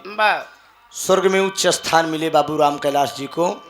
कलाकार तो हमने इस धरती पे बहुत देखा दोस्त लेकिन बाबू राम कैलाश जैसा कलाकार मैं नहीं देखा जो छोटे कलाकार को सम्मान करे जो बड़े आदर भाव से गवाए। 2 बार मुझसे प्रोग्राम हुआ बाबा राम कैलाश जी से और मैं अपनी जिंदगी में उसी रात में मैंने हैदर गुरु से गाना गाया यहीं खाखापुर में। रात में प्रोग्राम मेरा हैदर गुरु से था 25,000 पब्लिक थी। कमला नगर के बाबा टाइगर चांद बाबा जी के साले की बारात थी। हम और हैदर अली गुरु जी प्रोग्राम किए गुरु चेला मिलके और उस्ताद बोले मंत्री पे कहन देख लो त्रिभुवन आज हमरे बदौलत इतनी जनता पाई गया। अरे हम कहे बिल्कुल गुरु जी इसमें आपका श्रेय है मेरा कौन श्रेय है हमें के जानत बा बाढ़े पुत्र पिता के धर्म में खेती उपजे अपने कर्म मरते मरते दोस्त कुछ पॉइंट मुझे बता के गए। उस्ताद हैदर अली बोले कहीं ज्यादा चिल्लाए से विरहा नहीं हो ध्यान दे पढ़वा समान नरिया थी बेटवा पब्लिक की मिजाज देखे चाहिए। मार चिल्लाए से भी रहा नहीं हो, तो पब्लिक के बढ़िया जो समझा दे, जो कलाकार कहानी स्पष्ट कर दे, वही कलाकार है। तो बाबू राम कैलाश जी से सुल्तानपुर में स्वामी जगन्नाथ जी के भंडारे में प्रोग्राम हुआ, अपार भीड़ थी। वही शंकर जी ब्याह लागे गाँव जितनी रही मेहररुभन नाचे लागे। धन्य हो दादा, हमका बोलायन कहे नाती नाती हियाँ आओ केकर बेटवा है तो तोर कहाँ घर हमके मवहरिया में दादा कहाँ थरवई के लगे हमके। हाँ कहें तोरे बाबू का नाम का हमके राम नारायण यादव। कहें यार तोरे बाबू से हमसे भी रहा भा है, हमके भा। तो आए सुबह पिताजी से पूछे, कहें हाँ यार एक बार कार्यक्रम उनसे हुआ है, प्यार दुलार मिला, बड़ा आशीर्वाद दिए दोस्त। दादा राम कैलाश गावत याद झलक याद आ गई। कैसे गावत ही कहे माघ बीता पूछ बीता बीता ये गाना, बीता पूछ बीता बीता ये गाना, लगतई फगुन पिया लई आए गाना, सोच तमोरे लगे सुन खाए गाना, लहुरी न नदिया रे लहुरी न नदिया बोला छ बोला नाही भैया आए दाना पानी के बहाना, बाहर पूरा भैया बात है यार, अरे बाहर पूरा भैया बात है यार, भाई हीरा का पुतवा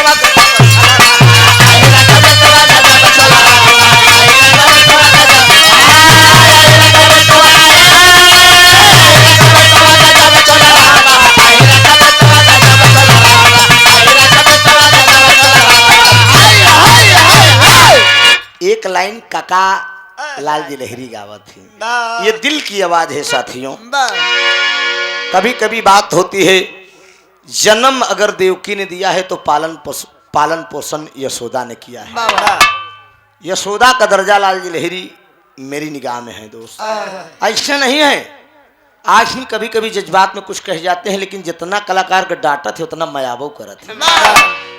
आशीर्वाद हॉस्पिटल में भर्ती थे डॉक्टर अभिमन्यु यादव के यहाँ मैं देखने गया, कम से कम 50 चेला इकट्ठा थे उनके, लेकिन मुझे देखते उनकी आंख भर आई। सोचिए बीमारी हालत में थे। जब मैं पहुंचा, सच्चाई बता रहा हूं अशोक जी, गुरुवाइन से बोली, गुरु माता से बोले कि जरा चाय बोल दो। कुर्सी पे बैठाए, कहा बैठो त्रिभुवन चाय पियो। अरे हम कहे गुरु जी आप भी पीजिए।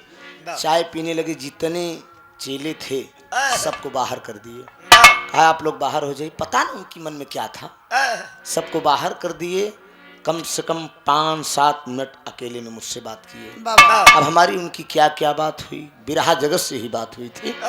लेकिन कहीं त्रिभुवन, ये मेरे मन के अंदर कुछ बात है बेटा, मैं आज कह रहा हूँ। हम लोगों तो नशा करके जीवन खराब कर दिया, लेकिन इलाहाबाद की बागडोर तुम्हारे हवाले है। हमने कभी किसी कलाकार को समझा नहीं, लेकिन इलाहाबाद के जितने छोटे कलाकार हैं सबका सम्मान देना, सबको आदर से गवाना। हमने कहा गुरुजी ये आपका आशीर्वाद सदैव मैं लेकर इसी ढंग से मंच पे पेश होऊंगा। तो नमन, आज इन बुजुर्गों के ऊपर हम लोगों को गर्व है। काका राम लाल जी लहरी गावत थे और किस अंदाज में गाते थे कि हाय हाय हाय हाय हाय। बिरहा जगत के प्रेमियों, मन तले बुद्धि, बुद्धि तले आत्मा। काका की आवाज है कि हाय हाय हाय हाय, वही लगाओ बेटा। कहे पिपरा के पात बारा गदवा छाडोगा, पिपरा के पात बारा गदवा छाडोगा, औजी तोरे लागी गदे नवा तको, दाहुदार जान तू के रावण नहीं जान, अरे दाहुदार जान तू के रावण नहीं जान, तू अपने भतार का मिलाव नहीं जान, अपने भतार का मिलाव नहीं जान, अपने भतार का मिलाव, अपने भतार का अपने भतार का मिलाव नहीं जान, अपने भतार का मिलाव नहीं जान, अपने भतार का मिलाव नहीं जान। लहरी काका गावत की हाय हाय हाय हाय, अरे ना आना बुरा है। आए लवंडे, एक काका कहते हैं, इक्ष का गोलाक बनाकर बाम पर फेंका करूं, खींच लो तस्वीर तेरी रात दिन देखा करूं। बनारस, गाजीपुर, बलिया, आजमगढ़, छपड़ा का कोई कलाकार लाल जी लहरी के आगे आज तक टिका नहीं। बाड़ी बिस्तुया शेर से नजर्रा, मेरा नाम लाल जी लहरी है। जहाँ मूड़ी टेढ़ करन देकर समझ लगे मामला गड़बड़। अरे छोड़िए, लहरी काका गावत की हाय हाय अरे ना आना बुरा है, अरे न आना बुरा है, अरे न जाना बुरा है, आना बुरा है, न जाना बुरा है। लहरी लहरी के माने न जाना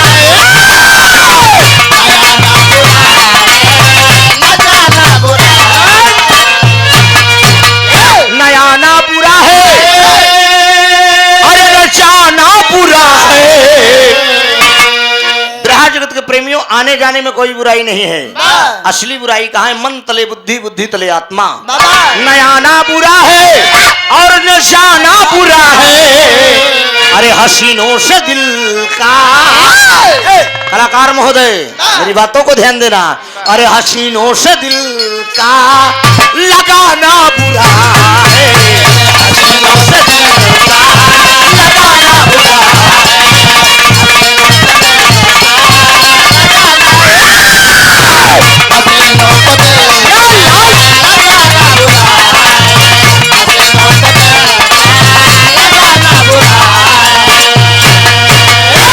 सही बा। विक्रम हमरे मस्त हो गए, कहा था ये अंदाज है। नकल तो सभी करे चाहत है, लेकिन कहा कैसे हो पावत। असलीपन के जे रही वही से एक बात बताई जैसे हाँ हाँ ठीक बता सही ले, कोनो बात नहीं भगवान। कम से कम तर्ज में खुशी होगी देखा यार, इससे बढ़िया हमका बात आशीर्वाद का चाहिए। हमारे विक्रम यादव जी भैया हमारा बड़ा पुरान साथी भी हैं। हमका 8 में जब हम मगवाइमा चुनौटा कुआं पर गावे आए रहे हैं, गाना था हमारा और सरोज मौर्य मिर्जापुर का, तो हमको लालजी लहरी काका ने ही भेजा था। उनके स्थान पे मैं आया था, चूंकि उस समय वो जिला पंचायत को चुनाव लड़े थे, तो भैया हमारी बड़ी मदद किए थे। गाना मेरा बहुत जमा, लेकिन कमेटी वालों ने कहा कि लालजी लहरी को भेजो तब पैसा मिलेगा। हमने कहा नहीं, गलत काम किए हैं आप, मैं मेहनत किया हूँ, मेरा पैसा मुझे दीजिए, वो आएंगे तो आप हिसाब करना। शुरुआत में आप लोगों को कह देना चाहिए कि मतलब आप मत गाओ, चले जाओ, तो मैं चला जाता हूँ।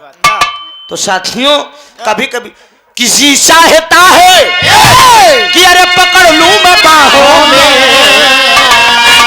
अशोक किसी चाहता है अरे पकड़ लूं मैं बाहों में, मगर सोचता हूँ अजय ये जमाना बुरा है।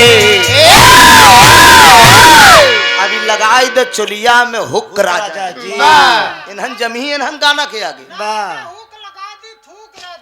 कुछ भी लगावा, चाहे जमल फेविकोल लगावा, चाहे थूक लगावा, लेकिन ही बतावा हमारे बुजुर्ग लोग बैठा है, ई पुरानी धुन में इन्हन अच्छी लगी है, ई आई और चली जाई।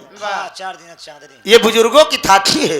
हो हैदर उस्ताद गावत रहे कि गईले ससुरारी हो गईले ससुरारी, बुल्लू गुरु गावत कि हम पीरतिया करतियो न जनली, कि अरे जिंदगी जवान हो गई, कि हम पीरतिया करतियो न जनली, कि जिंदगी जवान हो जवान हो जवान हो गई। कि अब ही दूल्हा का चढ़ली जवनिया, अरे अब ही दूल्हा का चढ़ली जवनिया, की कोरिया पुरान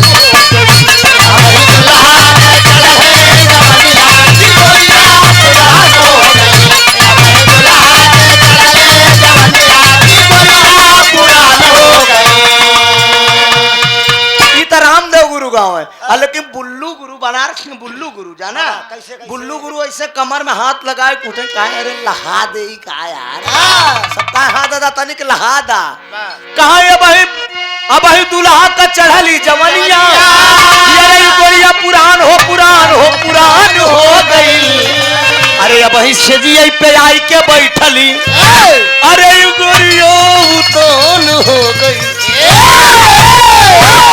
लेकिन उस्ताद हैदर गावल की हम गईले ससुरारी बन के दुल्हावा, अरे हम इकट्ठी कमाल कही दिया, गईले ससुरारी बन के दुल्हावा, हम इकट्ठी कमाल हो कमाल हो कमाल कही दिया।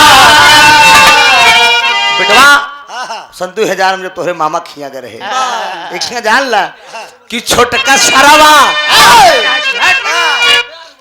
नहीं छोटका शराबा, अरे हराम खोरे हाँ? अच्छा खातिया ले ले नहीं अरे ले कि छोटका सरवा गईले ससुरारी बन के दुल्हा कमाल हो कमाल हो कमाल कई दिया कि छोटका सरवा जब लावा पर छले से छोटका सरवा जब लावा पर छले हम ललकी रुमाल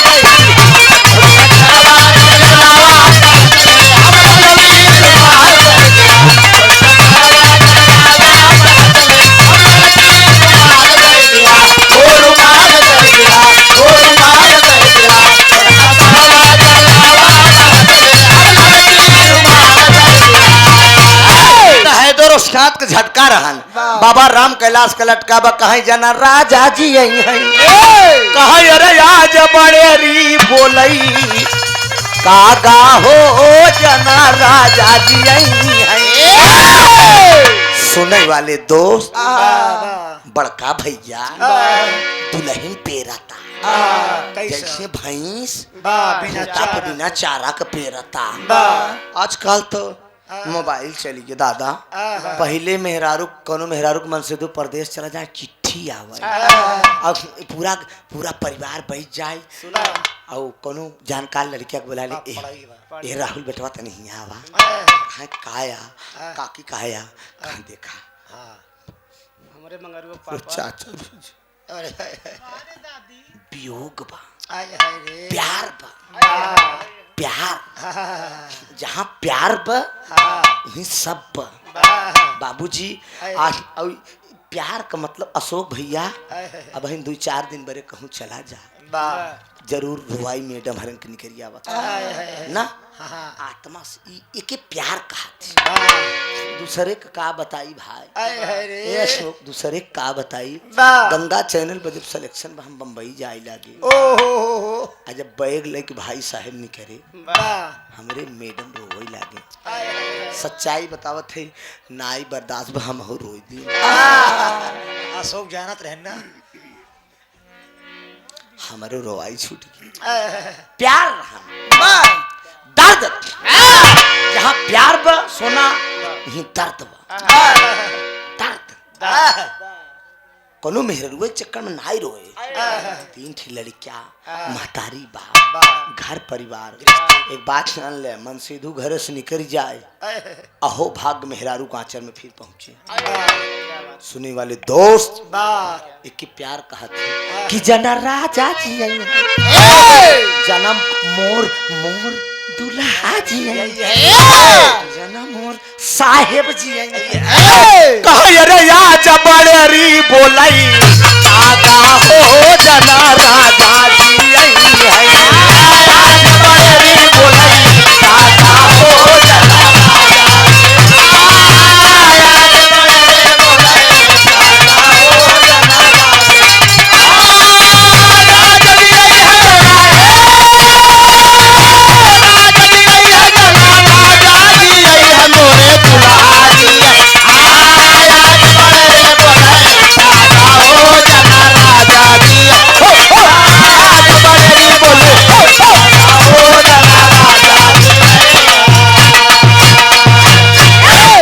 वाले दोस्त बड़का भैया बहुत अंदाज बल्कि तनिके तनिक बताए के चलब नहीं तो समय ढेर हो जाई ये तीनों बुजुर्गन का मामला रहा ना काका राम कैलाश का लटका हैदर उस्ताद का झटका लहरी काका का फटका अमर हो गए ऐसे हमारे चेला निकरा रोहित सुहाना 29 तारीख को का हम मेजाम प्रोग्राम दे दी नाचल राघवानी के साथ गध है के जोड़ के गाय देश कहा हमरे गुरुजी के पटका कहीं नहीं आ रही कहाँ से नहीं करा कहा त्रिभुवन नाथ का चेला कहा सेकंड त्रिभुवन सम्राट ये क्या बात है आप लोगों के आशीर्वाद से अभी मैं एक बिरहा दंगल कराया था दोस्त 17 कलाकारों को गवाया हूँ ये बालक उस बिरहा दंगल में जज की भूमिका निभाया है 4 जज हैं राम गुलाम मौर्य जी रामचंद्र पाल जी ओम प्रकाश सराय रजानी के और मैं निष्पक्ष जज की कुर्सी पे था अतिथि जज राम गुलाम मौर्य जी थे लेकिन 17 कलाकारों के बीच में एक लेडीज कलाकार फर्स्ट आई है दोस्त आप लोगों के आशीर्वाद से जल्द ही टीवी चैनल पर वो कार्यक्रम मेरा आने वाला है बहुत अफवाहें कलाकारों ने उड़ाया हमारे विषय में, लेकिन हमने कहा कोई बात नहीं है, कोशिश करने वाली की कभी हार नहीं होगी। कोई भी अच्छा काम करोगे अशोक जी, कहीं न कहीं दिक्कत होगी, मुसीबत झेलना पड़ता है, तो इससे कभी घबराना। हम तो वो इंसान हैं खतरे में पैदा हुए हैं और खतरा झेलते चले आ रहे हैं। भूखा भी इंसान मुट्ठी केवल गोलटैया है सही, हमारे जगह दूसर कौन हो तो झेल न पावत। लेकिन हम कही थी त्रिभुवननाथ जैसे 100 मन वैसे 1 मन ससुर। हैदर गुरु बताए रहे कहें बेटा जी जिसका नाम बढ़ता है उसके पीछे लोग लगते हैं। बस उन्हीं गुरु जी की बात कहें। हमारे पीछे तमाम दुश्मन थे क्या। बॉम्बे में मुझे जो है गोली मारे, बम फेंका गया मेरे ऊपर, ईश्वर ने मुझे बचा लिया। इलाहाबाद के जितने कलाकार मिलते थे हैदर गुरु के बस ऊपर के चक्कर में पड़ जाए, लेकिन आज माता शारदे की उन पे कृपा थी। तो ये बुराई से कभी नहीं घबराना चाहिए।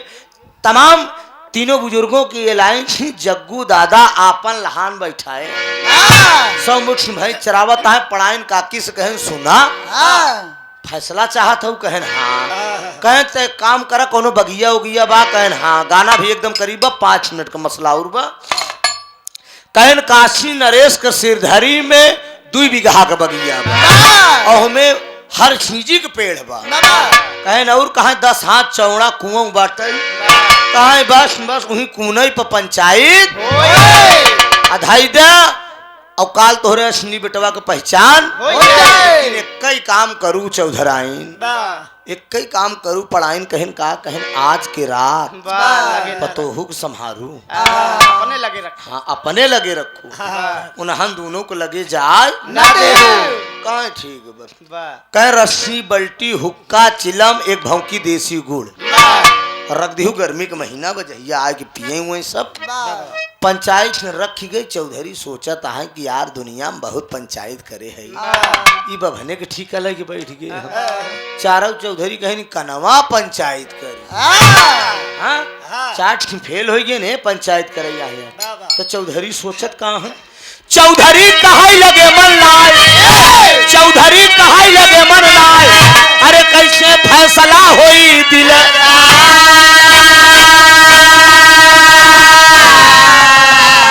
अरे राम बलम से हंस के बतिया कहें, अरे बलम से हंस के बतिया कहें, चौधरी कहें आई गई मुड़वा पर आफतिया, बलम से हंस के बतिया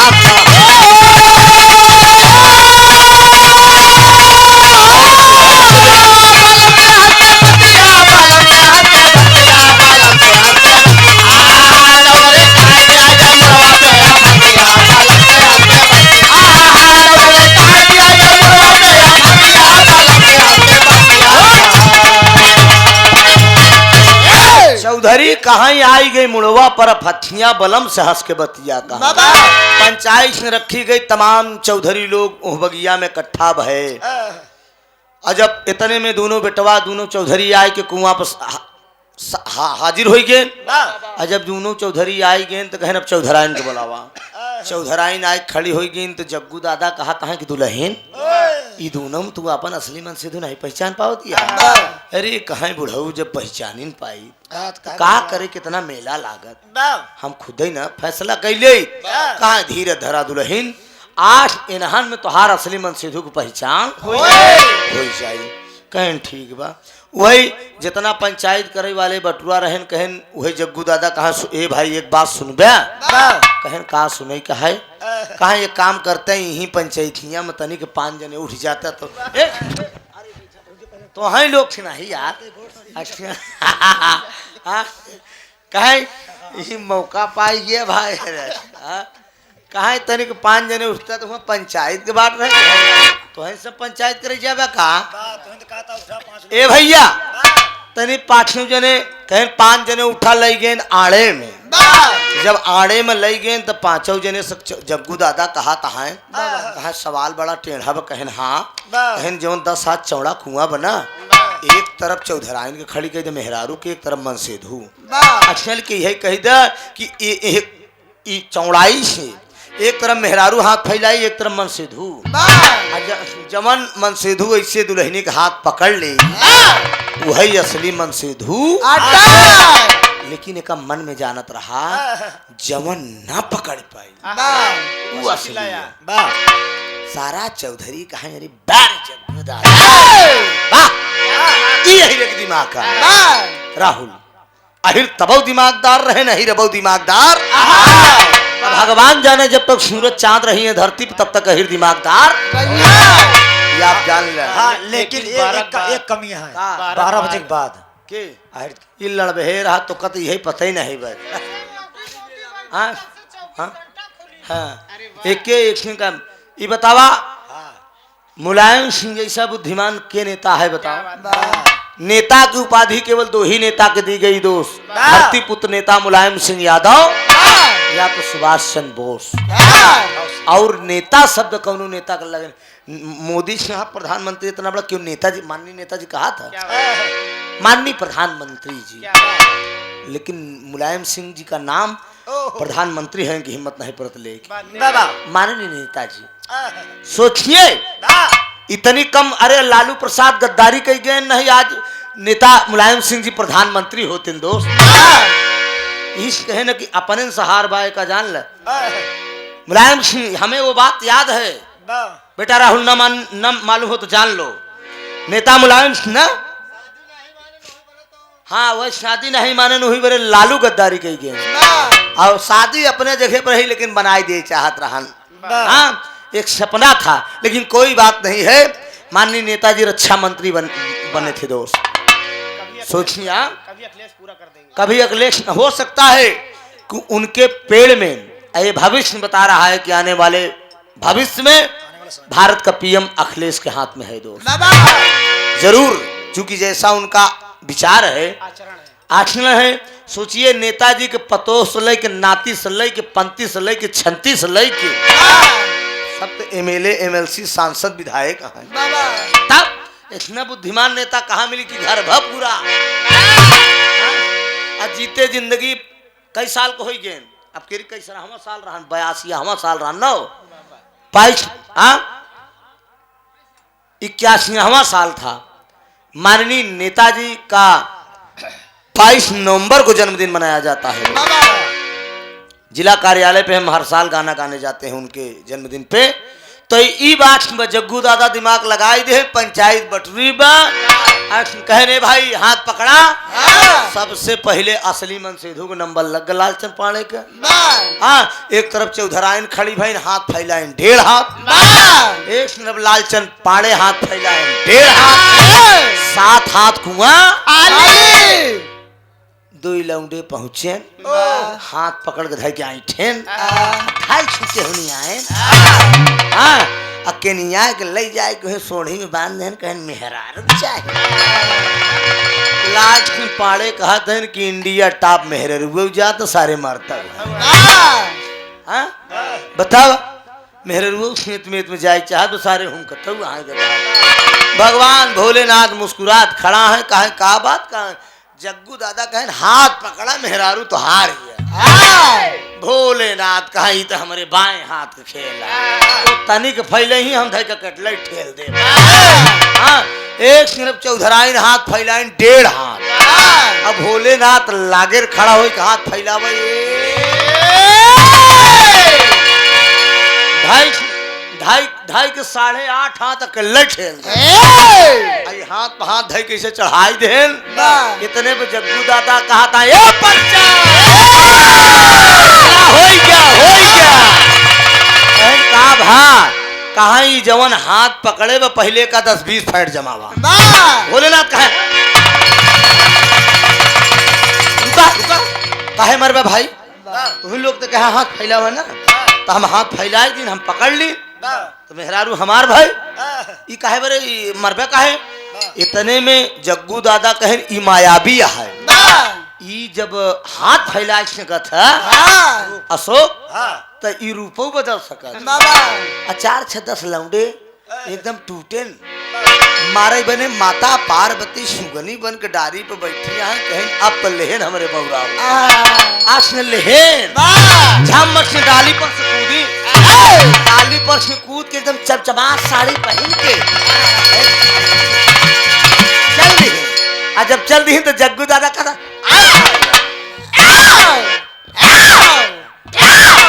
नई मेहरारू देखे जगुआ एकदम झटके हाँ ऐसे माता पार्वती जब पहुंची तो कहा जीन मारा कहे काहे न मारी तुम खायू के कहन हम माता पार्वती है कहे कवन पार्वती कहे ए रुके मास्टर कहे वही जवन कैलाश पर्वत पर रहा थी कहन अच्छा तो तू माता पार्वती है वही जवन मराई जात ही के कहे नहीं हमार बौराहू है काहे पंचवे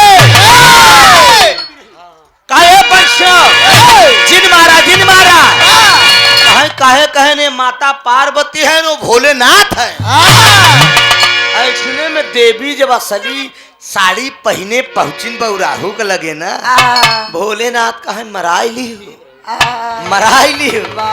यही बरे लगी रहे अब भोलेनाथ कहा है हाय हाय हाय कहे अरे मोर भी रही गुजरिया हाय हाय अरे मोर भी रही गुजरिया कहे ताकतानी भार इस नहीं बेटा इसको मत लगाओ ना ये सब बनारसी अंदाज मुझे अच्छा नहीं लगता मेरा पेवर इलाहाबाद लगाओ देसी कलाकार हमें हैं बेटा कि हाय हाय अरे मोर भी रही गुजरिया कहे अरे मोर भी रही गुजरिया कहे ताकतानी भारी के नजरिया अरे मोर भी रही गुजरिया ताकतानी भारी के नजरिया अरे मोर भी रही गुजरिया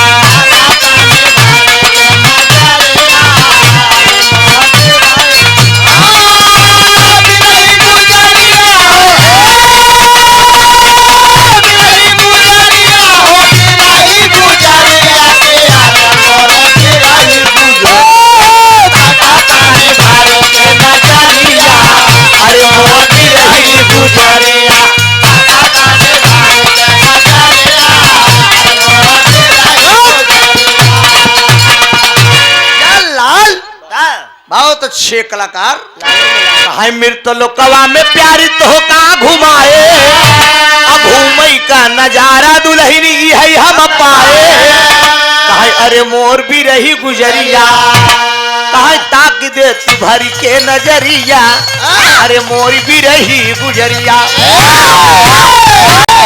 भगवान भोलेनाथ माता पार्वती से बताए कहनी यही मृतलोक है देवी यही मृतलोक है लाख जतन करे लेकिन मनई हमार चोरी पकड़े देवताओं से मैं जीत जाता हूं लेकिन मनुष्य इस धरती पे सबसे बड़ा बुद्धिमान इंसान है कहन देख लिया माता पार्वती भगवान भोलेनाथ अपने असली रूप में आए साथियों के बजाए भैया मोबाइल बजट तो खुद ही नहीं पता अब कल लाख जतन मैं किया लेकिन मनुष्य मेरी चोरी पकड़ लिया और जब असली रूप में आए कि माता पार्वती भगवान भोलेनाथ कैलाश पर्वत पे जाने लगे तो जितना पंचायत करे वाले रहें जब जान गए कि भोलेनाथ पार्वती हैं ना चरणिए पे गिर गए कहन प्रभु हमको क्षमा कर दीजिए गलती क्षमा करिए प्रभु कहन यौ मस्त क्षमा है कोई बात नहीं है कहन वरदान दे दीजिए प्रभु कहन बिल्कुल वरदान है कहन जाओ मैं वरदान दे रहा हूं कि आज से तुम हमारा नाम लेकर तुम लोग जहां पंचायत करोगे वो पंचायत सफल होगी ध्यान दीजिएगा साथियों तब से ये मसल निकल गया कि जहां पंच वहीं परमेश्वर जहां पंच वहीं परमेश्वर पंचायत कितनों बटरी रही दादा ये आप सबके जमाने की बात है कितनों पंचायत बटरी हो लेकिन पूरे पंच के अंदर से 5 पंचून निकाले जाते हैं जो अकेले में निर्णय लेकर 5 पंचून आते हैं समाज में जिसको जो दंड देना रहता है जो लगा देते हैं उसको सारे समाज को स्वीकार करना पड़ता है प्रमाण मिलता है भोलेनाथ का आशीर्वाद है कि मतलब 5 ही पंचून के अंदर परमेश्वर का वास होता है 8 लोग मेरा नाम लेकर पंचायत करेंगे वो पंचायत सफल होगी भगवान भोलेनाथ माता पार्वती जब कैलाश पर्वत पे जाने लगे तो वरदान देकर जब जाने लगे तो हुआ था हाय हाय अरे हंसी खुशी से तू न ऊपर आनी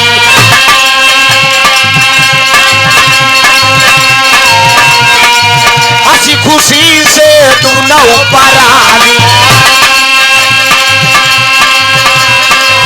घर में लूटई मौज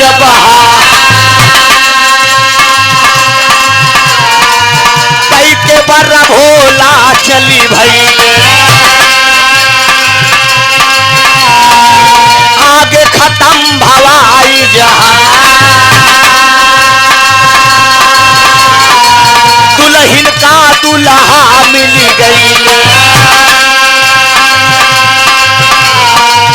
इच्छा पूरी भासर का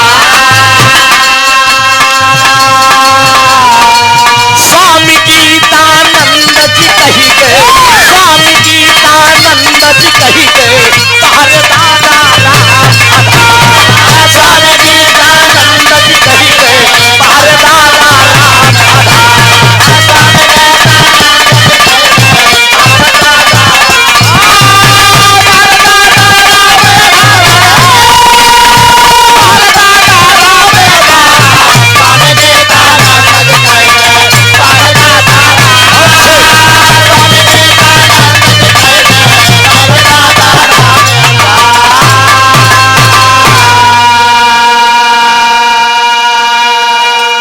भगवान भोलेनाथ माता पार्वती वरदान देकर चले गए। यही गाने का भाव था साथियों। विराह का हमारे शीर्षक था जहां पंच वहीं परमेश्वर। पांच ही पंचून के अंदर परमेश्वर का वास होता है। लालचंद पाड़े के मेहरारू मिल गए चौधराइन। अब माता पार्वती भोलेनाथ कैलाश पर्वत पे चल रहे। भोलेनाथ बताएं कहें देखू न करा मात यही या ड्रामा देख ले। हम इतना जतन करे चौधराइन बरे लेकिन इन्हन पकड़े लेन हमार चोर। हाँ मनुष्य सबसे बड़ा बुद्धिमान प्राणी है साथियों इस धरती पे। और कलयुग में संध्या करा सकारे पवा 6 महीना तपस्या कैले बड़ा पुरुष डील पे प्रगट। हाँ समझा बाबा भैरवनाथ। हाँ राजा बल पंवरिया इसमें भी एकदम तड़तड़ाए के कलयुग है साथियों। मनुष्य सबसे बुद्धिमान प्राणी है इस धरती पर लेकिन मनुष्य सबसे घटिया इंसान भी है इस धरती पर। जितना दुनिया के जीव जंतु हो अजय बाबू मनुष्य मार के खाते ये आप जान लो। तो ये फुमान मिला और इसी गीत के साथ मेरी तरफ से समापन है। और लेखपाल साहब से हम चाहेंगे कि विद पेमेंट के साथ हमें छोड़ने का कष्ट करेंगे। और सोना जी एक गीत गाएंगी बिरहा आप लोगों को सुनाएंगी। जब तक ये गाएंगी मैं रहूँगा बैठा रहूँगा चिंता मत करो। हाँ बिल्कुल बहुत अच्छी कलाकार हैं। आज हमारा सुनने का मन बा बहुत दिन बाद मिले हो आप लोग। आप लोगों से इतना प्यार है इतना लगाव है कि कम से कम एक बिरहा गा दीजिए। जनता जनार्दन की भी इच्छा है हम भी सुन ले। और बहुत अच्छा आप लोगों ने। हाँ रुक जा काका शुरू करता है का। हाँ हाँ होई नहीं गाय के यही टेंशन न ले जाए न दे। आखिरी भाव है स्वामी की कुछ दिमाग तो कम है गाए। कुछ है क्या अच्छा गाजा ज्यादा पिए थी क्या। स्वामी गीतानंद अनंत भय भुल्लुर तज दिए को तारी राम आधार राजा राम हैदर अली गईले स्वर्ग।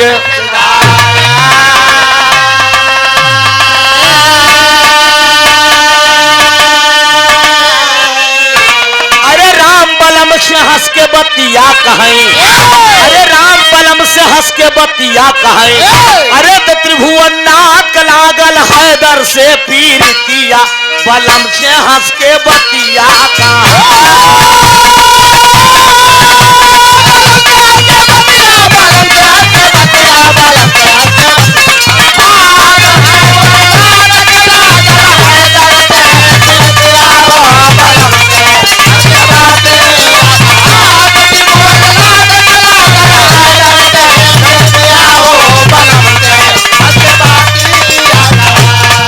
कहीं हुए ना मोहल्ले में हल्ला के बढ़िया न खाना।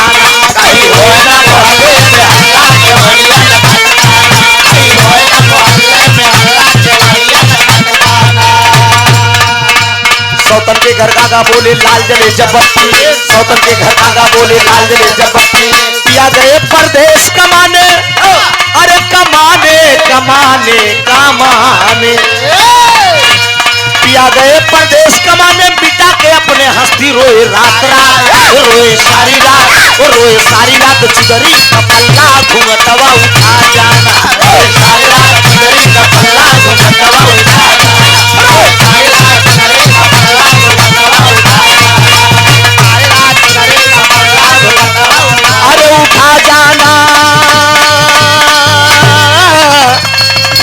जा